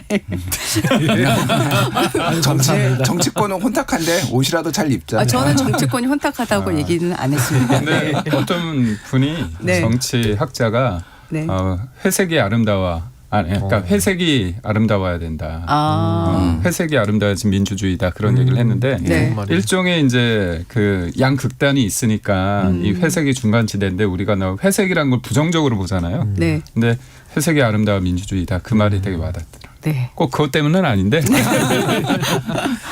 자, 장동혁 대표가 전날에는 제 기억에는 김진태 강원지사 만나서는 조용히 메모하시는 모습만 부각이 네. 됐는데 어제 후보자가 해당 행위를 할 경우 즉시 교체하겠다. 이런 말을 했는데 그 리포트 중에 그 기자가 풀어낸 내용을 보니까 갑자기 얘기를 한 것처럼 그렇게 묘사를 했더라고요. 제가 그 앞에는 보지를 않아가지고요. 자, 일단 김기훈 대변인께 좀 질문 드리고 싶어요. 후보자가 해당 행위를 할 경우 즉시 교체하겠다. 이거 되게 강한 메시지잖아요. 네. 왜 이 시점에서 이런 발언을 했을까요? 정당이잖아요. 정당인데 이제 제가 볼 때는 특정 인물을 딱 대놓고 얘기한 건 아닙니다. 뭐 일부에서는 김진태 지사가 그 얘기 했으니 결자 해제하라고 했으니까 그런 거 아니냐는데 그건 아니고요. 지도부나 아니면 당 대표를 비판한 부분은 언제든지 할 수 있습니다. 본인에 대한 그런 얘기가 아니라 한 예로 들었을 때 이제 부산의 북구갑 같은 경우에 지금 박민식 우리 후보가 우리 그 소속의 박민식 전 의원이 뛰고 있지 않습니까? 네. 그런데 거기를 아예 무공천을 하라 이렇게 얘기했으면 당이란 게 시스템으로 돌아가고 공천도 시스템으로 진행되고 있는 과정 속에서 이거는 너무 나갔다는 거고 심지어 그런 어떤 주장을 넘어서서 한 비례의원 같은 경우는 네. 집을 거기에다 하고서 도와주겠다 얘기를 했을 때 그거는 장동혁 대표가 아니라 다른 사람이라도 이건 문제를 제기할 수밖에 는 없다고 봐요. 그런데 이런 일련의 흐름 속에서 저희가 일종의 휴전 아닌 휴전 상태로 말씀을 한 게 뭐냐면 윤리위를 열지 않겠다 이렇게 얘기했습니다. 하나가 되기 위해서. 그런데 이게 도를 넘은 거죠. 그러니까 이거는 장동혁 대표가 봤을 때 문제라는 거 이상으로 모든 당원들이 볼 때 이건 문제잖아요. 아니 무소속으로 뛰고 있는 사람을 비례대표 의원이 돕겠다? 그것도 노골적으로 말이 아니라 현장 가서 집을 구해서 돕겠다? 이걸 그냥 놔두는 게 문제 아닌가요? 저는 그런 차원에서 좀 강하게 선거가 이제 본격적으로 이제 40일 정도 남았기 때문에 강한 메시지를 던졌다 이렇게 봅니다. 네. 근데 장 대표의 발언 후에 뭐 배의 현진 의원 같은 경우에도 SNS에 글을 올리고 있는데 이 부분이 이렇게 많은 의원들이 당내에서 공감대가 얼마나 있을까 하는 생각이 드는데 어떻게 보세요, 김준일 평론가께서? 아니 뭐 김기흥 대변인님이 말씀하신 게 일리가 없는 건 아니에요. 그러니까 네. 당의 입장에서 보면 기강 차원에서 보면은 뭐 이제 무소속 후보를 돕겠다고 나선다든지 무공천을 해야 된다든지 이거는 좀 문제가 있죠. 근데 이제 이렇게 상황이 된 데에 대한 성찰은 없는 거예요. 그러니까 왜 이렇게 됐느냐 그러면은 당대표도 있고 당의 공식 기구도 있고 막 있는데 그러니까 그 지역 후보들은 뭐 살아보겠다고 이를테면은 뭐 부울경에서 한동훈 바람으로 뭐 선거를 치러보겠다느니 뭐 이렇게 나오는 거잖아요. 그러니까 그럼 그거를 해결을 해줘야지 이 문제가 해결이 되는데 이렇게 엄포를 놓으면 되느냐. 그런 거예요. 이것도 딱 후보자를 그러니까 이게 가불관계가 좀 바뀌었다라고 느낀 것 같아요. 제가 보기엔 당시도 무슨 얘기냐면은 공천을 주기 전까지는 공천이 확정되기 전까지는 후보자들이 뭐 속된 말로 찍소리도 못했잖아요. 잘 말하기 뭐 오세훈 시장 정도 되면 근데 공천 다 확정되니까 이제 막 당 지도부 들이받고 그러니까 야 너 지금 공천 확정됐다고 지금 뭐 그렇게 막말하는 거야? 너 지금 이거 안심하면 안 돼. 이렇게 엄포 정치, 협박 정치인데 이게 비슷한 맥락이에요. 뭐 예전에 1월 달에 그때 이제 당 이제 지도부 흔들리니까 뭐라고 했냐면 그때 당원 투표 붙이겠다. 그러면서 직을 걸어라. 그런 말 했었죠. 예. 그때도 한동안 공방이 있었죠. 그거가 이제 협박 정치다, 타짜 정치다 이런 얘기가 나왔거든요. 이것도 지금 비슷한 맥락이에요. 그러니까 이걸 지금 많은 분들이 협박으로 느끼는 거는 이거는 당 지도부가 해결을 해줘야 되는 건데 지금 이게 당 선거에 도움이 될까? 저는 뭐 굉장히 의문입니다. 예. 근데 두 분 말씀을 들어보면 당 차원에서는 또 그럴 수밖에 없다라는 걸 공감하는 부분이 있는데 지금 얘기하셨잖아요.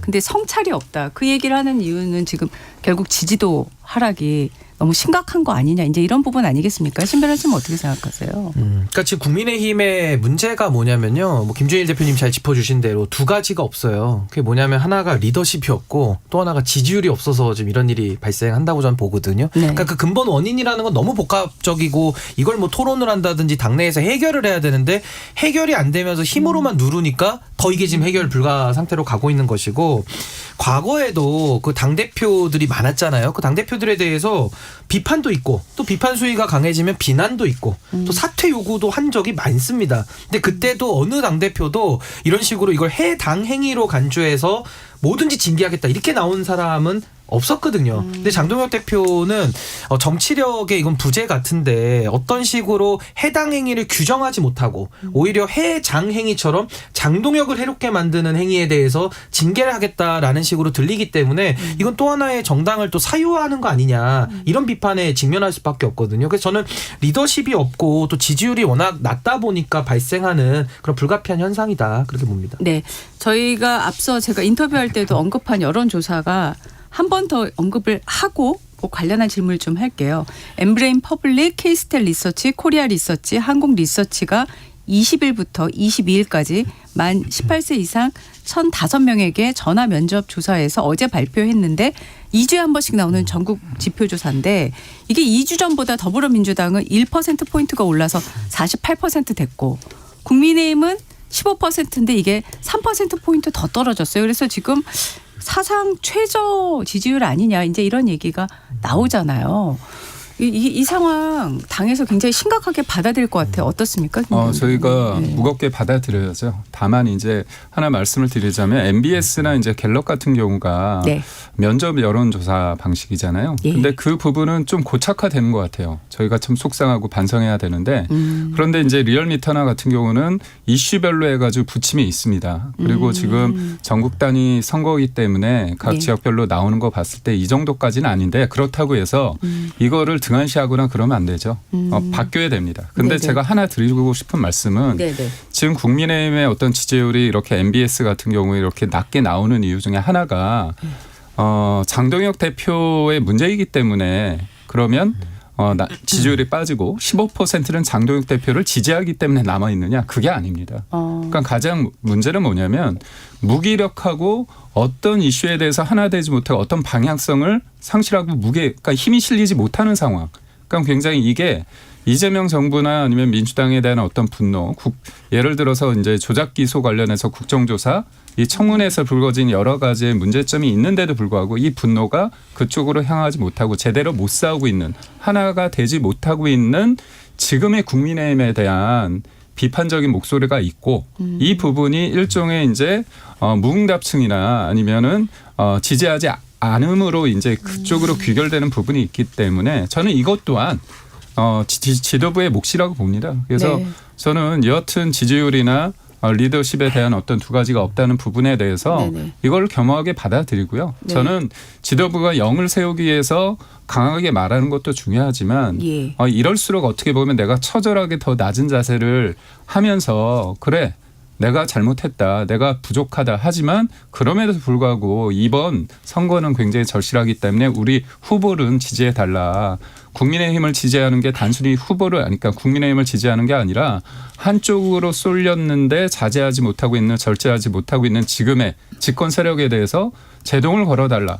그렇게 절실하게 하는 게 좀 낫지 않을까 그런 생각을 해봅니다. 근데 제가 네. 신 변호사님, 준일 평론가께 두 분께 다 여쭤보고 싶은 게 지금 사실 리더십이 없다, 지지율이 없다, 두 가지 없다를 오늘 딱 지금 화두로 지금 제시를 하셨는데 김기용 대변인은 사실 하나 되지 못하는 이라고 지금 얘기한 게 저는 지금 말씀하시려는 취지라고 이해를 네. 했어요.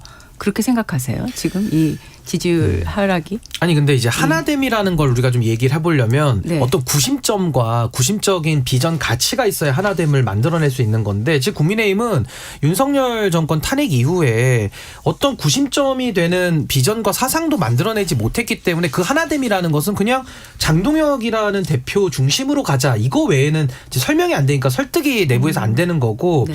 저는 지금 김기용 대변인 말씀을 듣다 보면 그러면 이제 더 이념을 강조하면서 이제 당내 결속을 강화하고 더 잘 싸우자로 지금 가자는 거잖아요. 근데 어제 조사 결과를 보면요. 저는 좀 충격적인 게 중도에서 국민의힘이 한 자릿수 나왔습니다. 9% 나왔거든요. 근데 이게 보통 여론조사에서 한 자릿수 나왔다라는 거는 사실상 그 응답자들은 없다고 보는 거랑 똑같아요. 그러니까 지금 중도 지지율이 거의 없다라고 봐야 되는 이런 상황 속에서 더 단결해서 더 잘 싸우자로 가면요. 전 중도 지지율이 더 빠진다고 보거든요. 그러니까 저는 정확한 진단이 있어야 정확한 해법이 있는 건데 지금 뭔가 진단 자체가 좀 국민들의 진단과는 좀 많이 괴리되어 있는 거 아닌가 그런 생각이 듭니다. 네. 김준일 평론가는 어떻게 생각하세요? 저는 이제 최근에 요 상황 그리고 네. 어제 요 여론조사까지 보면서 그 말이 떠오르더라고요. 역사는 반복되고 사람은 똑같은 실수를 반복한다. 뭐 이런 얘기가 있잖아요. 네. 2018년에 무슨 일이 있었는지를 제가 좀 읊어드릴게요. 그때 이제 한국갤럽의 2018년 4월 넷째 주 4월 24일부터 26일 조사한 건데 그때 정당 지지율이 더불어민주당 52, 자유한국당 12 이렇게 나왔어요. 그래서 더불어민주당은 창당 이래 최고 지지율을 찍었고요. 국민의힘은 최저. 그 전주에도 10위였는데 계속 이제 바닥을 기고 있었다. 지금 네네네. 수렴하고 있잖아요. 지금 이게 굉장히 네네. 비슷하게 가고 있잖아요. 네네. 그때 또 무슨 일이 있었느냐. 이제 그때 한 1월, 2월부터 당내에서 홍준표 대표의 리더십에 대해서 공격을 많이 합니다. 그래서 당 중진들이 뭐 7명이 사선 이상 중진 7명이 공동 성명 내가지고 당 대표가 그런 식으로 독단적으로 하면 안 된다라고 성명 내고 그때 홍준표 대표도 그 공천도 잘못됐다라고 이런 식으로 공천하면 안 된다. 사천이다. 문제 많다. 그때 막 불만 다 터져 나왔거든요. 네. 홍준표 대표는 다 무시했어요. 그때 정우택 의원이 이 황골 탈퇴해야 된다라고 하니까 개가 짖어도 기차는 간다. 이제 홍 대표가 이렇게 얘기를 하고 막 이렇게 무시하고 당대표 권위로 찍어 누르고 그 다음에 무슨 일이 벌어졌냐. 6월 초부터 지역에서 오지 말라고 해서 홍 대표가 지역 일정 다 중단해 버렸어요 지금. 아무데도 못 갔어요. 그래서 네. 지금 장도혁 대표도 지금 어제 중앙일보 기사 보면 이제 더 이상 안 가는 거 검토한다라는 거잖아요. 지금 가보니까 쓴소리만 나고 윤상현 의원, 뭐 김진태 지사 똑같아요. 지금 완전히 똑같이 가고 있다. 2018년 4월과 2018년에 그 지금 선거 분위기와 완전히 똑같고 그때 무슨 일이 있었어요. 그때 처음으로 부울경이 다 역전돼가지고 지금 다 그 결과적으로 다 넘어갔죠. 그때 그러니까 지금 뭐 전화면접 조사가 이게 조금 그게 정확하게 반영 못한다고 김기영 대변인 말씀하셨는데 그 결과가 지금 2018년에 그대로 나온 거예요. 그때보다 더 나쁜 거는 심지어 대구까지 지금 넘어가게 생겼습니다. 그럼 이거에 교훈을 얻어야 되잖아요. 그러면은 뭘 할 것이 홍준표처럼 되면 안 되는 거잖아요. 근데 뭐 어떤 비전을 가지고 있죠 지금 장동혁 대표가? 그러니까 지금 똑같이 되고 있어요. 우선적으로 그때하고 지금하고선 등치시키기는 좀 무리다. 그때는 탄핵 이후에 급속하게 보수가 괴멸되는 수순이었습니다. 특히나 이제 바른미래당이 있었기 때문에 3자 구도로 돼 있는 부분이 있고요. 저는 지금 서울하고 부산, 경남, TK 쪽 그다음 부울경으로 되는 그 영남 지역에 대해서 그렇게 비관적으로 보지는 않습니다. 그러니까 왜냐하면 일종의 지금의 상황이 그러니까 무기력하기 때문에 사람들이 뭔가 해볼 만하다는 그런 그게 없거든요. 근데 중요한 거는 앞으로의 40일 동안 해볼 수 있다는 것들을 보여서 일종의 지금의 부산과 경남 지역에 지지율이 지금 오르고 있습니다. 오르고 있는데 그런 부분에 있을 때 해볼 수 있다고 생각하면요. 강성 지지자든 아니면 전통 지지자든 아니면 중도에 있는 사람들이 투표장에 올 수 있다는 그런 기대치를 계속 해야 돼요. 그러니까 정치적 효능감이란 게 투표 당일날만 딱 있으면 안 되고요. 여론조사가 튀어야 돼요. 근데 이게 다행스러운 건 뭐냐면 그러니까 이재명 대통령께서 얘기했던 일종의 장특공이 있지 않습니까? 이게 서울 지역에선 굉장히 큰 이슈입니다. 그래서 대통령 선거라면 전체 지지율을 서서히 올린다는 게 되게 힘들지만 이게 지역별 차이가 있습니다. 그리고 후보별 어떤 제가 볼 때 민주당에서 지명도도 높고 그다음에 해놓은 성과가 있기 때문에 여기에서 저는 다음 주가 굉장히 중요하다고 보거든요. 다음 주에 일정 지역에서의 어떤 반등이 이루어지면 해볼 만하다. 이 느낌이 굉장히 중요하거든요. 지역별로 다르다 지금 이런 얘기시네요. 거기서부터 밑에서부터 이렇게 올라오게 되면 다른 데도 영향을 줍니다. 그러니까 제가 딱 한마디만 이제 당의 또 입장이 있으니까 긍정적으로 말씀하셨는데 2018년에도요. 선거 지나면 이제 소위 말해서 보수 결집이 좀 더 있었어요. 원래 선거가 점점 진행되면은 이렇게 지지율이 다 올라가 양당으로 수렴하니까 그때도 똑같은 얘기 나왔어요. 다르다. 우리 해볼 만하다. 근데 부울경 다 넘어갔거든요. 제가 뭐 그 결과를 예단하는 게 아니라 큰 흐름이 다르냐 진짜 2018년하고 저는 그렇게 안 봐요. 물론 입장이 다르니까 그러겠지만은 제가 보기엔 매우 흡사하다 지금 가는 분위기. 아니 그리고 이제 뭐 PK 지역이나 이런 영남권에 해볼 만하다라고 지금 진단을 하시는 건데 그 해볼 만한 게 장동혁 대표 때문에 지금 해볼 만한 게 아니라 그 지역에서 오히려 장동혁 대표랑 디커플링이 되면서 그 지지를 받아서 지금 상승이 되고 있다고 저는 보고 있거든요. 그렇기 때문에 조금 저는 정확한 진단이 필요한데 여전히 국민의힘에서는 지금 바라보는 시각이 좀 국민들 대다수와는 많이 좀 다른 거 아니냐 그런 생각이 좀 듭니다. 사실 뭐 결자해지 얘기 나오고 짐이란 말이 나오고 근데 어제 이제 대구시장 선거에 출마하지 않겠다고 이제 공식화한 조호영 의원이 여러 얘기를 했는데 장동혁 대표를 향해서 한 것 같습니다. 제발 나아가고 물러날 때를 알게 바란다. 이런 말까지 했거든요. 그러니까 근데 육선의 국회 부의장이시잖아요. 그러니까 자꾸 거취에 대한 결단이 필요한 건 얘기가 계속 나오는 이유 중에 하나인데 어떻게 생각하세요? 저는 장동혁 지도부가 지금 그런 어떤 본인들의 입장으로 인해서 지도부가 사퇴합니까? 제가 아주 냉정하게 말씀드릴게요. 사퇴할 가능성이 없습니다. 지금 구조상. 사퇴시킬 수 있는 능력이 없어요. 그렇다면 지금 이거 가지고 계속 여기에서 맴도는 것보다는 다른 방향으로 하면 되는 부분이 있는 겁니다. 그러니까 선택의 여지가 둘 중에 하나를 취하다고 됐을 때 속된 표현으로 이쪽을 끌어내릴 수 있는 힘이 있냐고요. 없잖아요. 그렇죠. 그러면 이거 가지고 계속 여기에서 맴도는 것보다는 다른 방식으로 하는 게 저는 시기가 이미 지났다고 봅니다. 그러니까 지금은 전쟁 중인데 장수를 끌어내릴 수 있느냐의 부분에 대해서 그다음에 다른 어떤 리더십을 할 수 있는 것이. 그러니까 제가 가장 안타까운 건 뭐냐면 지금 국민의힘엔 어른이 없습니다. 그리고 장동혁 대표가 내려오잖아요. 그럼 비대위 체제로 간다. 지금 비례체제 아니죠. 선대위입니다. 선대위에서 지금 지역별이 있고 중앙이 있는데 네. 원래가 선대위가 꾸려지면 당대표보다 후보 중심적으로 가는 건 당연한 겁니다. 수순인데 네네. 이걸 가지고 저기 지금 지도부에 대해서 이선 후퇴다 이런 거에 방점을 두는 것보다는 의미 있는 사람을 더 내세우면 되는 겁니다. 그러니까 결국은 이거는 비판적 패널이나 아니면 언론에서 문제 제기할 수는 있다고 보는데 네. 지금 플레이어로 뛰는 사람들 입장에서 그렇게 굳이 해서 이게 이렇게 파열음으로 났을 때 더 사람들은 거리감을 둔다는 거죠. 그래서 네. 저는 그냥 쉽게 표현하면 이겁니다. 끌어내릴 수 있는 능력이 있으면 끌어내려라. 근데 그러지 못한다면 이거를 잘 하기 위해서 만들 수 있는 방향으로 가야지. 결국 이렇게만 했을 때 과연 선거에 득이 되느냐. 냉정하게 봐야 되는 겁니다. 네.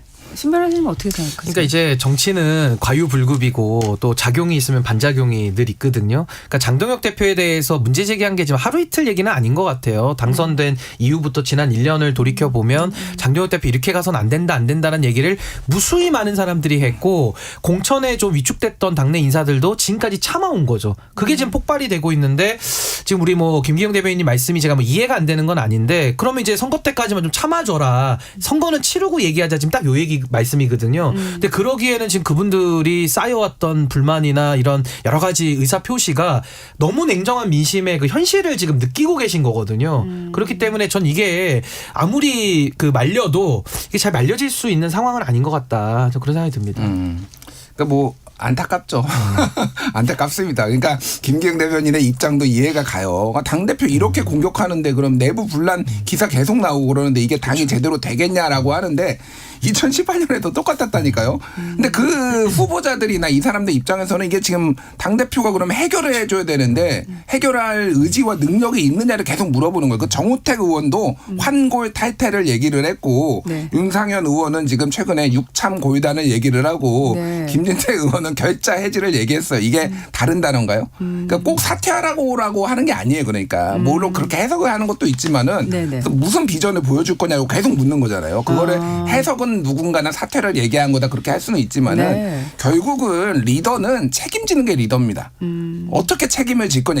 지금 여기까지 바닥까지 떨어진 거에 대해서 그거를 얘기를 이제 해야 되는 거예요. 그게 제일 중요해요. 그래서 제가 앞서도 얘기했지만 네. 시기적으로 이제 5월 중순 정도 되면 공직선거운동 들어가지 않습니까? 그때는 우리뿐만이 아니라 민주당에서도 여러 가지 슬로건이나 그냥 거리에 보면 유세차 돌아다니기 네. 때문에 그때 뭔가 변화를 한다는 건 불가능합니다. 먹히지 않아요. 네네. 그래서 이 4월 말부터 5월 첫째 주까지 장동혁 대표가 변해야 됩니다. 저는 그거 인정해요. 그 변화라는 거 사퇴를 의미하는 게 아니라 네. 가장 낮은 단계에서 전통적인 지지자부터 시작해서 뭔가 바뀌고 처절하구나. 이 사람 본인이 책임을 지려고 하는구나. 그런 느낌을 줘야 됩니다. 그러니까 그 과정 속에서 여러 가지 이제 고민이 있고요. 네. 그러니까 저는 의례적으로 하는 지역 유세를 하거나 그런 건 애초부터 저는 별로 동의하지 않았습니다. 그런 차원에서 또 본인이 쓴소리를 들었잖아요. 그러면 본인이 느낀 바가 있기 때문에 변화에 대한 어떤 방식에 대해서 고민의 시점이다. 그리고 고민은 짧고 이제 행동해야 될 시점이다. 이렇게 봅니다. 알겠습니다. 자, 어제 이제 민주당 공천 결과, 전략 공천 결과가 나왔잖아요. 예상하신 대로였습니까? 어떻습니까? 그러니까 이게 그 예상이 이제 어느 시점이냐. 한 일주일 전이면 좀 많이 틀렸고요. 다들 이게 슬라이스 나눠서 얘기하시네요. 아니, 왜 그러냐면 너무 이제 시시각각으로 계속 바뀌는 게 실제 그랬고 이제 취재한 내용도 그러기 때문에 그런데 이제 처음에는 인천 쪽에 송영기 전 대표를 공천에 안 주려고 하는 분위기가 있었고 박찬대 후보가 박남춘 전 시장을 좀 옹호하는 이렇게 지지하는 듯한 발언도 하고 그러니까 인천의 맹주가 돼야 되는데 이 거두 송영길 대표가 오는 게 거두는 이제 좋은 뜻이에요.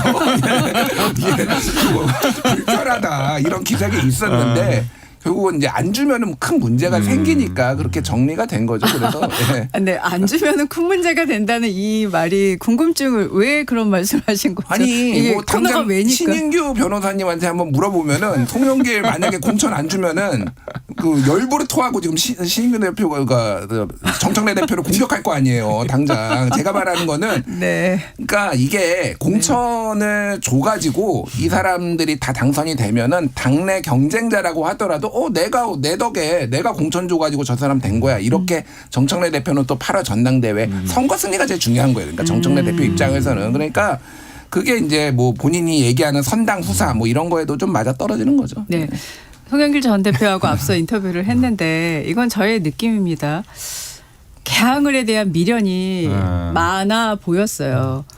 신 변호사님은 민주당에서 왜 이렇게 교통정리를 했다고 생각하세요? 그러니까 저는 최근 한 2, 3주간 이게 정치가 진짜 생물 맞구나. 매일 바뀌어가지고 이게 뭐 모든 경우에서를 평론해서 다 해본 것 같아요. 그래서 이제는 뭐 결국 확정은 됐으니까 이제 송영길 전 대표가 이제 인천 연수 갑지역으로 간 건데 저는 이제 송영길 대표가 가지고 있는 특수한 서사가 있죠. 그러니까 당 대표를 지냈고 당시 이제 지난 대선에서 이재명 후보를 위해서 가장 열심히 뛰었던 분인데 윤석열 정권 들어와가지고 검찰에 의한 여러 가지 수사를 받으면서 결국 최종적으로 무죄가 다 확정이 되지 않았습니까? 그러니까 그런 서사 속에 지금 복당을 했다는 게 하나가 있는 거고 또 송영길 대표가 가진 역량이 상당히 그 외교적인 역량이나 또 지금 다선 의원으로서 보여주고 있는 여러 가지 무게감들을 놓고 봤을 때는 이재명 정부 성공을 위해서는 필요한 인물이다라는 여론이 굉장히 높거든요. 근데 그런 상황 속에서 가장 좋은 전략 자산이 돌아왔고 갖고 있는데 이 자산을 안 쓰려고 하는 듯한 느낌과 어떤 여론의 그 행배가 있다 보니까 많은 분들이 야 이거 정청래 대표가 차후에 그런 당권이나 여러 가지 당내 문제로 이 송영길 대표를 먼저 선수 치듯이 좀 이렇게 공천 배제를 하는 거 아니냐 이런 이야기도 나온 건 사실이거든요. 네. 근데 저는 뭐 결론적으로는 정청래 대표가 크게 무리하지 않고 인천 안에서 물론 개항으로 갔으면 더 좋았겠지만 그건 또 여러 가지 전략적 차원이 좀 있었을 것 같고 뭐 나름의 그래도 합리적인 안을 만들어냈다. 좀 잘한 공천이라고 봅니다. 연수 의리시잖아요. 그렇죠. 지금 예, 연수 갑 지금 계속 그래도 우리 박찬대 의원이 잘 민주당 입장에서는 하고 있는데 네. 이번에 어떻게 국민의힘에서는 좀 탈환할 수 있습니까? 열심히 해야죠. 근데 네. 참 다행스러운 게 예. 제가 지난주까지 연수갑에 송영길 전 대표 못 온다고 얘기하다가 어제 그제부터 바뀌었습니다. 그래가지고 발표되기 딱 전에 네. 맞췄습니다. 제가. 근데 그 이유가 뭐냐면 예. 우선은 이재명 대통령 입장에서 이제 서사가 있다고 하면 개항을 줘야 되죠. 그렇잖아요. 자기 대권 떨어지고 나서 어떻게 보면 국회의원직을 달아준 거 아닙니까? 자리를 빼서. 근데 이재명 대통령 입장에서는 내 새끼가 더 중요하니까 어떻게 보면 김어준이래. 김남준. 네네. 죄송합니다. 김남준. 불쾌한 얘기를 하셨어요. 그러다가. 김남준 전 대변인을 한 겁니다. 네. 근데 연수감은 또 박찬대 후보 입장에서는 네. 박남춘 전 시장하고 얘기된 게 있었고 또 소위 말해서 내가 시장 말고 또 다시 돌아갔을 때 또 약간 어떻게 보면 거드라고 표현하셨는데 그런 존재감이 큰 분이 있으니까 부담스러운 것도 있는 것 같아요. 그래서 돌고 돌았는데 네. 재밌는 게 지난주에 하남 얘기가 나왔습니다. 그렇죠. 그런데 하남 이례적으로 얘기도 좀 비춰졌죠. 민주당에서 네. 하남 아니다 이렇게 얘기를 했습니다. 되게 이례적입니다.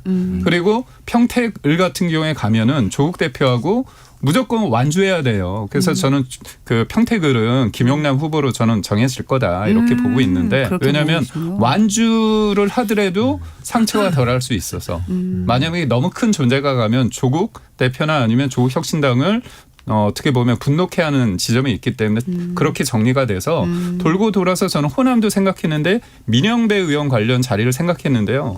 송영길 전 대표가 김영록 지사를 지지했습니다. 반대를. 그래서 본인이 들어갈 입지가 없어졌어요. 그래서 돌고 돌다가 제가 볼 때 박찬대 후보가 좀 양보를 하지 않았을까. 그래서 거기 들어간 것 같습니다. 네. 황우여 전 비대위원장 뭐 차출 이거 뭐 설입니까? 아니면 좀 얘기가 되고 있는 겁니까? 그쪽 지역에서 4선을 하셨습니다. 네. 그래서 인지도가 굉장히 높으시죠. 네. 그리고 연수에서 여전히 살고 계시고 그래서 인지도도 있으시고 또 황우여 전 장관 대표 입장에서 보면 이게 또 어떻게 보면 그 적이 없으십니다. 그러다 보니까 이겨야 되잖아요. 이겨야 되기 때문에 여러 가지 수에 대해서 고민을 하고 있는 것으로 알고 있습니다. 네. 시간이 벌써 27분이라서 자, 김용 전 부원장 공천 받을까요?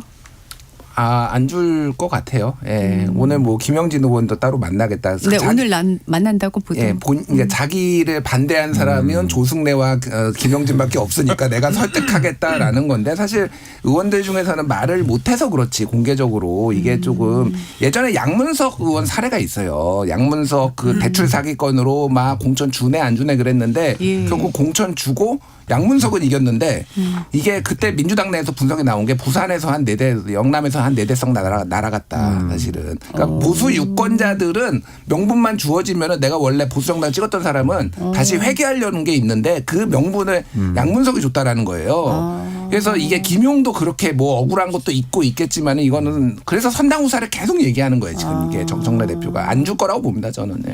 신 변호사님. 글쎄요, 뭐 저도 뭐 당에서는 분위기 자체가 좀 이제는 좀 부정적으로 흐르는 거 아니냐 이런 기류는 현재 있는 건 맞는데 저도 원칙적으로는 재판받고 있거나 했을 때는 전 정치적인 책임도 중요하기 때문에 전 출마 안 하는 것이 맞다라고 원칙은 그렇게 생각하는데 근데 김용준 부원장 사건은 이재명 대통령 사건과는 이렇게 좀 분리해서 보기는 어려워요. 그래서 사실은 지금 국정조사도 하고 있고 검찰권 남용을 우리가 인정을 한다면은 전 이 부분은 좀 예외적으로 볼 필요가 있지 않나라는 생각이 듭니다. 네, 시간 때문에 1부 마치고 2부에서 다시 이야기 나누겠습니다.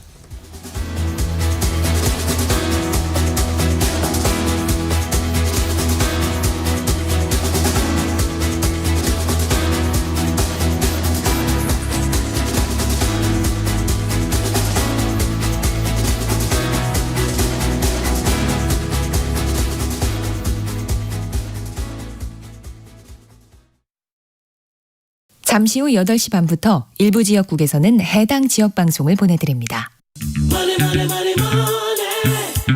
환율은 흔들리고 주식은 요동치고 한 치 앞도 보이지 않는 시장. 이럴 때 경제쇼는 당신의 확실한 이정표가 되겠습니다. 복잡한 수치 너머의 숨은 흐름을 읽고 당신이 가야 할 방향을 분명하게 짚어드리겠습니다. 평일 오후 4시 5분 시장을 이해하는 최고의 선택. KBS 1라디오 경제쇼. 편지 왔습니다. 퇴근길 지친 당신에게 힘이 되는 뉴스를 전해드립니다. 매일 저녁 5시 5분 당신과 함께 읽는 세상 이야기 KBS 1라디오 뉴스레터 K. 지금 시각은 8시 30분입니다. KBS 정치 전격 시사 뉴스 전격 시사 인터뷰 전격 시사 주식 전격 시사 맥락 해설 토론까지 다 전격 시사 꼭 알아야 할 뉴스 정치 인터뷰 막 끝난 미국 시장부터 한국 시장 동향까지 평일 아침 7시 5분 와 전격적이네. 전격 시사.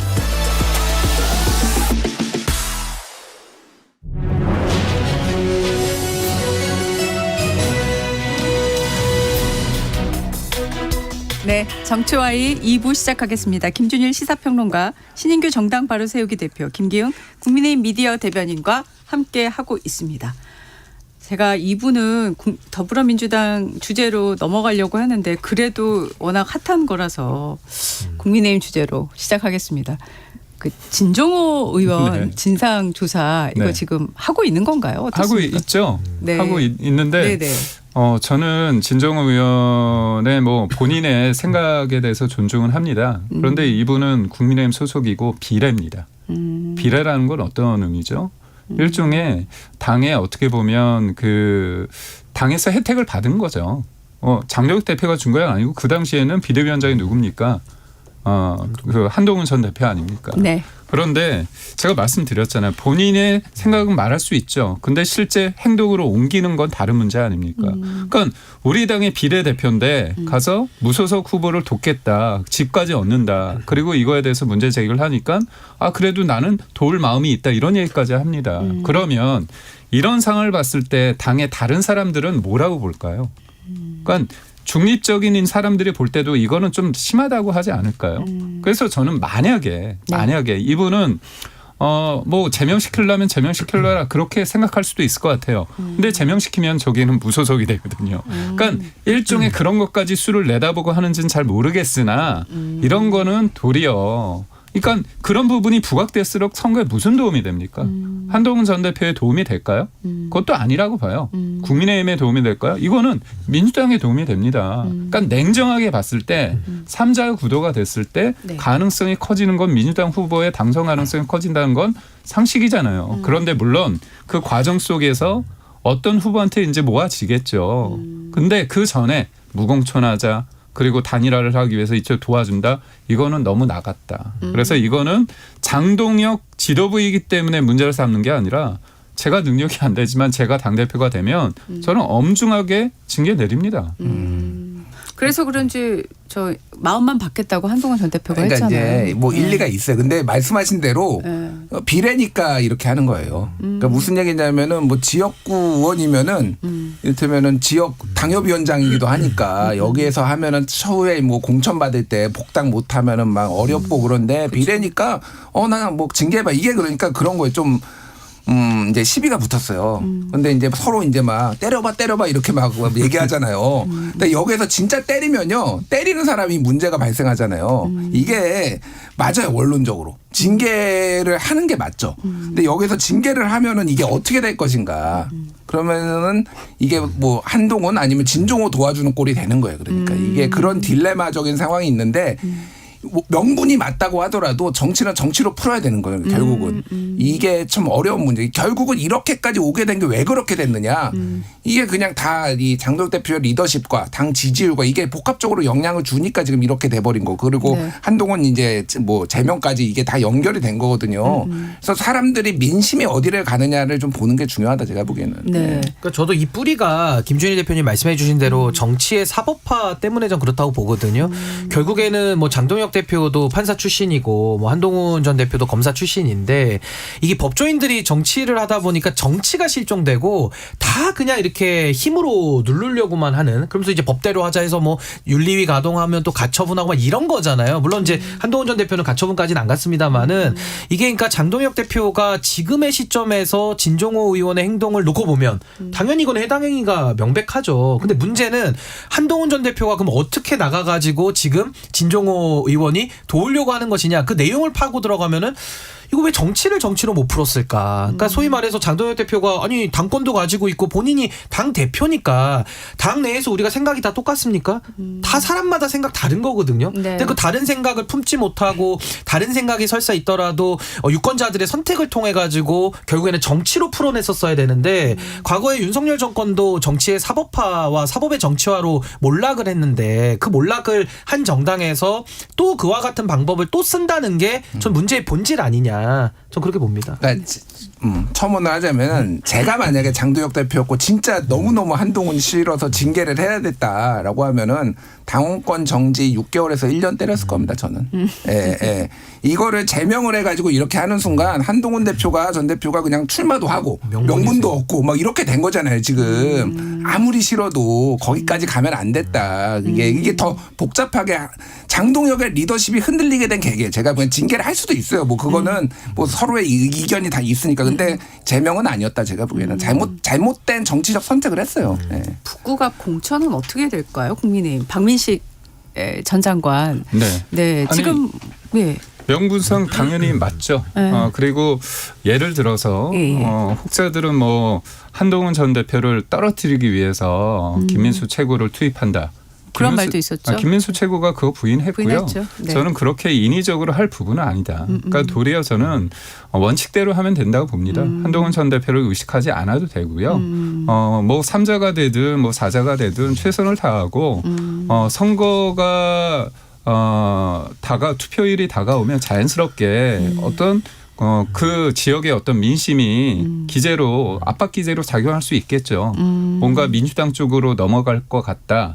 그렇다면 뭔가 해야겠죠. 근데 지금부터 예단할 필요는 없고 박민식 전 의원이 거기에서 나오는 건 너무나 당연한 거 아닙니까? 본인이 거기에서 태어났고 아버지가 베트남 전쟁에서 돌아가시고 나서 엄마 손을 6살 때 잡고 구포시장 다녔던 얘기를 하고 거기 4번 나왔습니다. 그래서 2번 이기고 2번 졌습니다. 요즘 표현이 뭐냐면 민식이가 재수처럼 다닌다 그런 얘기가 있거든요.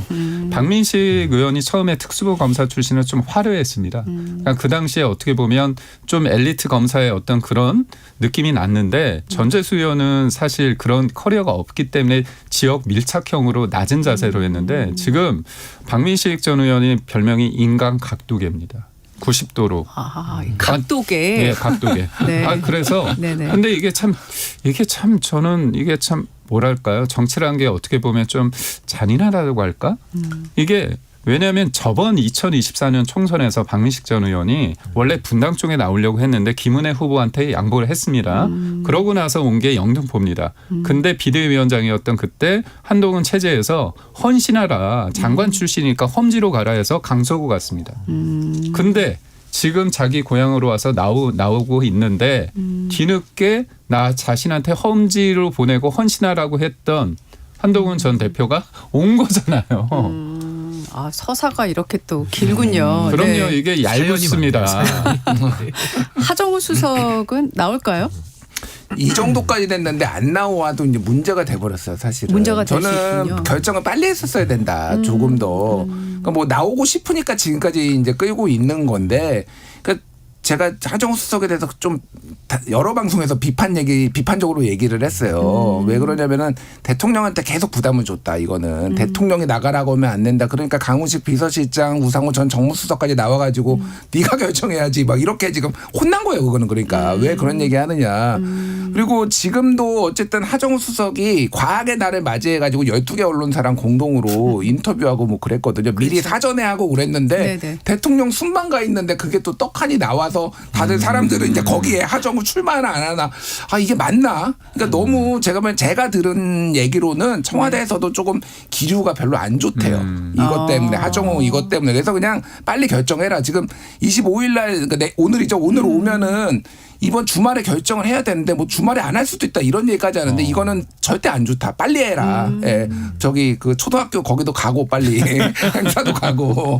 근데 저는 기본적으로 하정우 수석의 경쟁력에 대해서 의문이 있어요. 제가 보기엔 정당 지지율보다 더 득표하기 어려울 것 같아요. 제가 보기에는. 네. 그래서 여기가 굉장히 흥미롭게 됐다. 사실은 각자 장점과 단점이 다 있는데 짧게 얘기를 하면은 셋 다 굉장히 나름의 연고로 얘기하잖아요. 근데 제가 보기에는 부산 북갑대전이 아니라 여기는 강남 분당대전이에요. 강남에서 온 한동훈, 타워팰리스에서 한동훈. 그리고 여기 그 분당 살거든요. 지금 하정우 수석. 네. 최근에 김병욱 성남시장이 하정우를 제가 분당에서 지역 주민으로 만났습니다. 페이스북에 올렸어요. 이건 뭐지? 지금 부산에 나가겠다는 사람을 도대체? 이렇게 했고. 박민식 장관도 분당에 있고 저거 분당에서 선거 나오려고 할 때 제 처자식이 20년 동안 분당에 살았습니다 이러면서 선거운동하신 분이에요. 이미 그 지역에서는 철수예요. 그러니까 이게 대충 다 서로 쌤쌤이 돼버렸어요. 지금 이게 뭐 지역 연고를 더 주장하고 이럴 것도 없고 그래서 굉장히 흥미롭게 돼가고 있다. 네. 부산 북갑 선거가 지금 부산시장 선거하고도 연결지어서들 말들 많이 하시잖아요. 그렇게 될까요? 그러니까 저도 굉장히 좀 흥미로운 지역구가 이제 돼버린 건데 네. 저는 결국에는 하정우 수석이 오래 끈 건 맞아요. 그건 전 비판받아야 될 지점이라고 생각하고 뭐 정무적으로도 좀 미숙한 부분이 있었죠. 근데 하정우 수석에 대해서 당에서 너무 많은 요구를 했어요. 그러니까 뭐 정말 초반부터 뭐 하정우 띄우기 아니냐부터 해가지고 심지어 대통령께서 공개적인 장소에서도 작업에 넘어가지 말라고 얘기도 했는데 그걸 또 반대 해석을 해가지고 뭔가 하정우를 띄우기 위한 거다라는 해석까지 붙었었거든요. 그래서 저는 하정우 수석이 뭐 이제까지 왔으니까 안 나갈 수 없지 않냐라는 의견도 있지만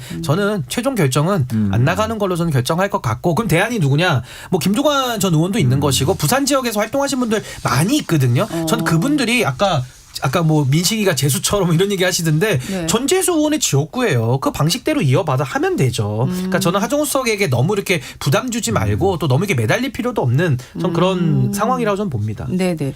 크게 이렇게 지금 언급은 안 되지만 빠지지 않고 또 언급이 되는 게 안호영 의원 단식하는데 정철영 대표 안 간 거예요. 당에서 이게 지금 명청 갈등으로 가고 있는 이게 맞는 겁니까 흐름이? 일단 뭐 명청 갈등으로 이미 그렇게 돼버렸죠. 돼버렸어요. 그러니까 단식을 12일 하는데 정청래 대표가 이제 안 갔네 그거 가지고 이제 안 갔죠. 안 갔는데 가도 문제예요. 그걸 해결해 줄 수가 없는데 공천을 그러면은 이원택 후보를 뭐 원천 무효하고 하면은 또 그것도 이제 뭐 문제가 생기니까 그래서 뭐 안 갈 수도 있다고 보는데 그러니까 저는 이 지금 민주당 이번에 워낙 국민의힘이 지금 저렇게 사고를 막 팍팍 치니까 주목을 못 받는데 너무 돈 문제가 많이 지금 생기고 있어요. 지금. 네네 지금 호남에 그러니까 지금 전북지사 김관영 그리고 지금 이원택 후보 여기도 지금 대리 이제 또 그 식당에서 결제했다라는 것도 있고. 그 전북 임실군수도 있고 광양시장 예비후보도 불법 전화방 운영해가지고 돈 지금 뭐 운동원들한테 700만 원 뿌리려고 했다라는 거 있고 종로구청장도 지금 그 당원들한테 거기 이제 서용주 그 맥소장이 떨어지고 이 성함이 제가 헷갈렸는데 그러니까 그분이 됐는데 그분도 지금 돈 뿌려가지고 지금 이거 재심 들어갔어요. 최소 지금 6-7건이 지금 이게 민주당이 심각하다. 그 돈 문제 때문에 지금 저기 강선우 뭐 막 이 난리가 났었잖아요.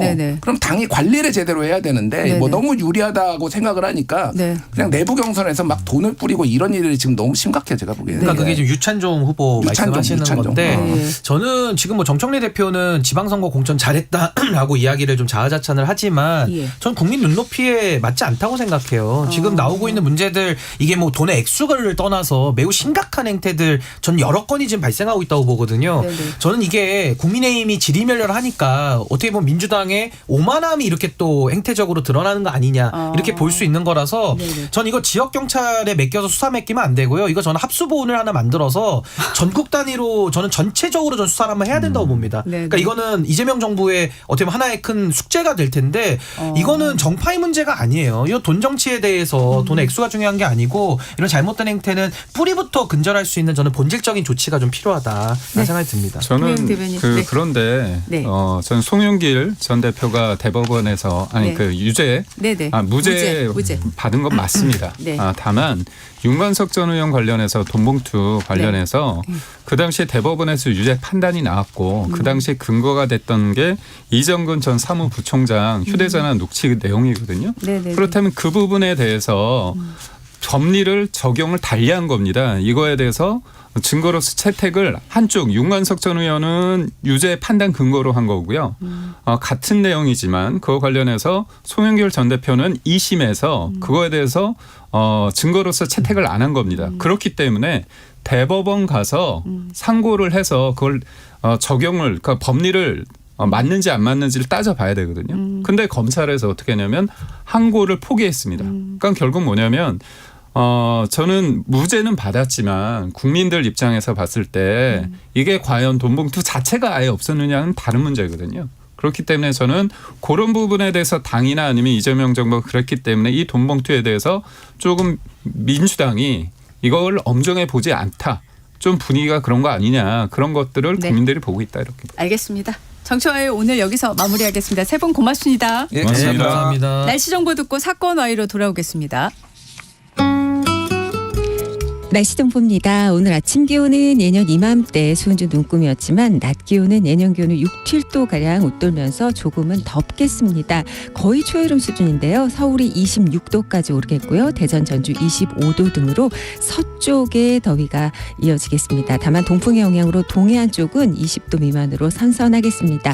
오늘, 내일, 모레 계속해서 닮은 꼴 날씨가 되겠는데요. 내일 서울의 낮 기온 25도, 모레 24도 등으로 계속해서 비슷한 수준으로 일교차 큰 날씨 이어지겠습니다. 또 건조함이 심각한데요. 서울을 포함한 일부 중부 내륙과 강원도, 경북의 대기가 매우 건조합니다. 주말마다 산행하실 분들 많으실 텐데 산불 및 화재 예방에 신경 쓰셔야겠습니다.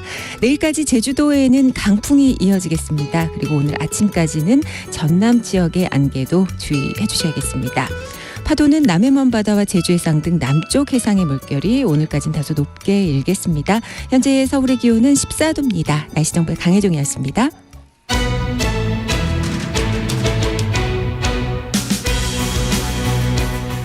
경남 진주 물류센터에서 파업 중이던 화물연대 조합원이 사망하는 사고가 발생했습니다. 이 사고를 계기로 노란봉투법 시행 이후 불거진 원청, 이른바 사용자 범위 확대를 놓고 논란, 토론 계속되고 있습니다.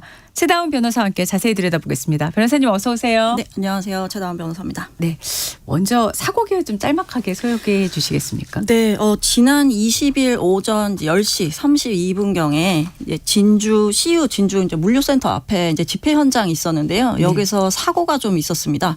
그 지금 조합원 A 씨 가 있는데 그분이 이제 차량 운행을 막는 다른 이제 조합원들에게 이제 트럭으로 돌진을 하면서 세 분이 다치는 사고가 발생을 했어요. 근데 이제 차량으로 다른 사람들을 좀 다치게 하는 경우에는 이제 특수상해죄가 이제 적용이 되는데 이제 일단은 현장에서 특수상해죄로 긴급 체포를 했고 그런 다음에 이제 운행 기록 같은 것을 확인을 해 보니 아, 이 사람이 실수로 한 것이 아니라 일부러 사람들을 다치게 하고 계속 주행을 한 정황이 이제 좀 확인이 됐습니다. 그래서 당시에 이제 한 분이 사망을 하셨기 때문에 이 사람에게 대해서 이제 살인죄를 좀 적용해서 이제 미필적 고의가 있었던 것으로 보인다라고 해서 이제 살인죄까지 적용을 해서 이번에 이제 구속이 되게 됐죠. 구속영장이 발부가 됐습니다. 네.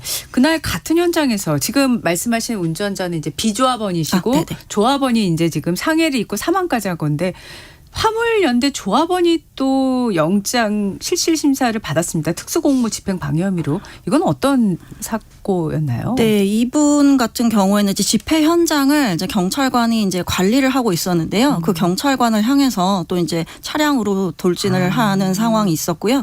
여기서 이제 경찰관 세 분이 좀 다치는 일이 벌어졌습니다. 그래서 같은 날 영장 실질심사가 진행이 됐었습니다. 네, 자 이게 지금 단순 파업이 아니라 이 CU 우리가 잘 아는 편의점과 관련된 그 CU와 관련된 건데 4월 초부터 화물연대 CU지회가 운송료 인상, 처우 개선 요구하면서 파업에 돌입을 했는데 이게 지금 다단계 하청 구조 속에 원청이 어디냐, 원청 책임은 어디까지냐 이 부분하고 연결돼 있다는데 조금 구체적인 설명을 좀 해 주십시오. 네, 여기가 되게 복잡하게 구조가 되어 있어요. 그러니까 원청은 BGF 리테일이라는 회사가 있고요.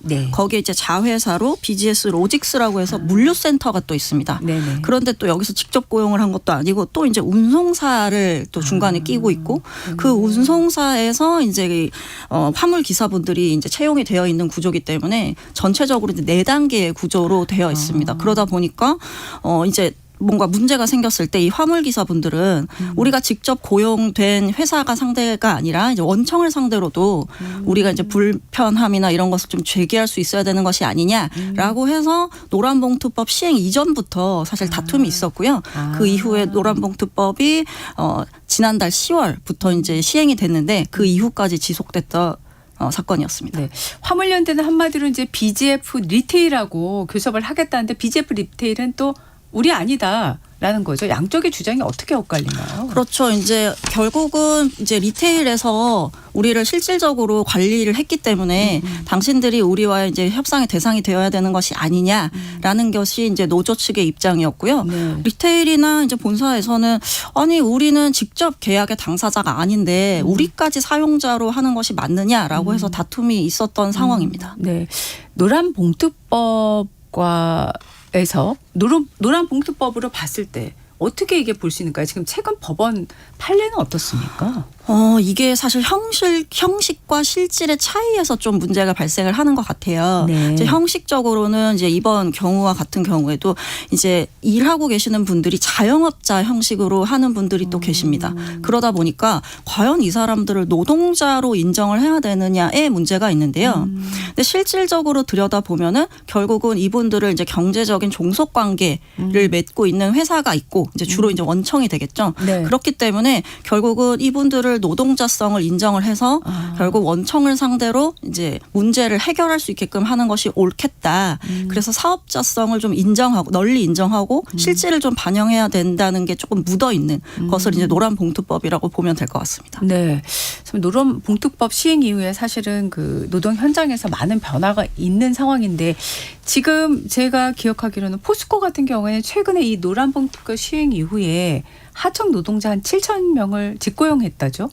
네, 맞습니다. 이제 포스코 관련해서 이제 대법원 판례가 최근에 나온 게 있는데요. 네. 이제 결국은 이제 하청 소속인 이제 형식상 하청 소속인 노동자들임에도 불구하고 실질적으로는 어떻게 이제 근무를 했었느냐를 봤을 때는 네. 이제 포스코 전산 시스템이 직접적으로 이제 어떤 식으로 일을 하십시오라고 이제 지시를 했다는 거예요. 그러다 보니까 결국은 이거는 실질적인 내용이 들어가 있는 것이 아니냐라고 이제 판단을 했던 거고요, 대법원이. 그러다 보니까 이제 포스코에서도 조금 발빠르게 이런 부분에서는 우리가 좀 리스크를 해소하는 차원에서도 직접 고용을 하는 방식을 좀 늘려야겠다라고 판단을 한 것으로 보입니다. 네, 지금 포스코 사례를 상세히 설명을 해주셨는데, 근데 이게 업종별로 좀 차이가 날 것 같아요. 왜냐하면 제가 그런 생각이 단박에 드는 이유가 이 화물 운송 사실 다단계가 많은 걸로 제가 알고 있거든요. 하청에 재하청 주는 경우가 많은데. 이 지금 포스코와 같은 일종의 이건 직고용으로 이제 문제를 일단 해결은 했는데 이번 그 CU 관련한 이거는 교섭이 진행이 잘 될까? 일단 교섭은 들어간 걸로 보도 나왔는데요. 네, 그러니까 이게 각 센터별로도 사실 요구사항이 좀 다를 수 있고 임금 인상이라든지 이런 디테일로 들어가면 서로 요구사항이 다르거나 혹은 인정하기가 좀 어려운 경우들도 발생을 할 거예요. 그래서 원청인 하나의 어떤 상대방을 대상으로 이거를 이제 직접적으로 우리가 문제를 해결해 보자라는 게 이제 전제로 깔려 있기는 하지만 실무상 그것을 이제 디테일하게 쪼개서 파악을 할 수밖에 없기 때문에 조금 진행을 함에 있어서는 어려움이 있지 않을까라는 것이 좀 예상이 되기는 합니다. 네. 원청이냐 아니냐를 놓고도 사실은 지금 생각들이 다른 것 같아요. 그래서 보도를 보니까 지금 협의는 들어갔는데 이게 구속력이 있겠느냐 이런 지적도 있더라고요. 이게 사실 노란봉투법이 시행된 지가 한 달밖에 안 됐기 때문에 이게 실무상 여러 사안들이 나와야 될 것 같고 법원의 판례라든지 노동위의 해석이 좀 중요할 것 같습니다. 그래서 어느 정도까지는 원청 그리고 사용자의 책임을 인정을 해서 직접 당사자가 될 수 있는지 여부가 이제 하나하나 케이스들이 쌓일 것 같아요. 그래서 좀 지켜봐야 될 것 같고 그때까지는 현장에서 좀 혼란이 있지 않을까. 그리고 이제 노동자 입장에서는 여러 이제 원청을 상대로 이제 소송을 제기하거나 분쟁을 좀 제기하면서 상당 기간 혼란이 좀 지속될 것 같아 보이는데 결국은 안착이 되지 않을까라는 생각이 듭니다. 네. 노란봉투법 시행 이제 한 달 됐다고 말씀을 해주셨는데 이 시행의 의미를 좀 짚어주시죠. 결국은 세 가지 정도로 얘기를 할 수 있을 것 같아요. 네. 그러니까 노동자에 대한 어떤 처우 개선이라고 볼 수 있는데 직접적으로 우리를 고용한 실질적인 고용자를 상대로 우리가 이야기를 할 수 있게 해달라라는 권리의 증대가 있을 것으로 보이고 그다음에 이제 산업 구조가 전체적으로 좀 개편이 될 것으로 보입니다. 왜냐하면 어차피 내가 직접 이것에 대해서 응해야 한다면 굳이 이렇게 4단계, 3단계씩 거쳐서 사람을 채용을 하기보다는 직접적으로 우리가 좀 채용을 해서 이런 관리를 좀 리스크를 관리할 수 있는 이런 체계가 좀 확립되는 것이 어떻겠느냐라는 게 이제 중요하게 바뀔 것 같고요. 그러면서도 이제 분쟁이 많이 발생을 하는 또 변화가 생기겠지만 그것은 차차 어디까지 우리가 인정을 할 것인지 여부는 많은 케이스로 확립이 될 것이기 때문에 시간이 좀 필요할 것으로 보인다. 현실적으로 이제 업계에서 현장에서는 이 분쟁이 증가하는 거에 대한 부담을 호소하는 경우가 많지 않습니까? 혹시 필요한 보완 입법의 지점이 있을까요? 결국은 보완 입법이라는 것도 막상 시행을 해보니까 어떤 부분들이 문제다라는 것이 좀 나와야 얘기가 될 것 같아요.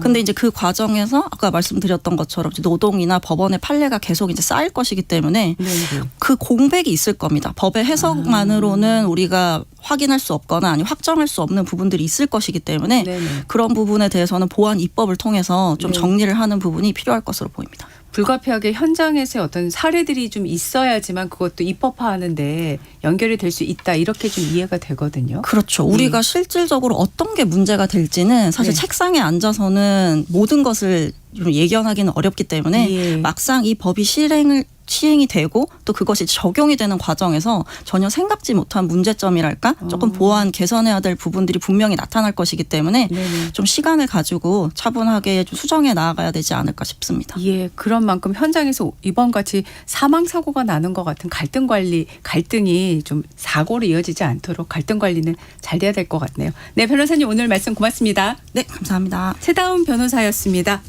4월 24일 금요일 전격시사 오늘은 여기까지입니다. 저는 소현정이었고요. 월요일 아침 7시 5분에 다시 돌아오겠습니다. 고맙습니다.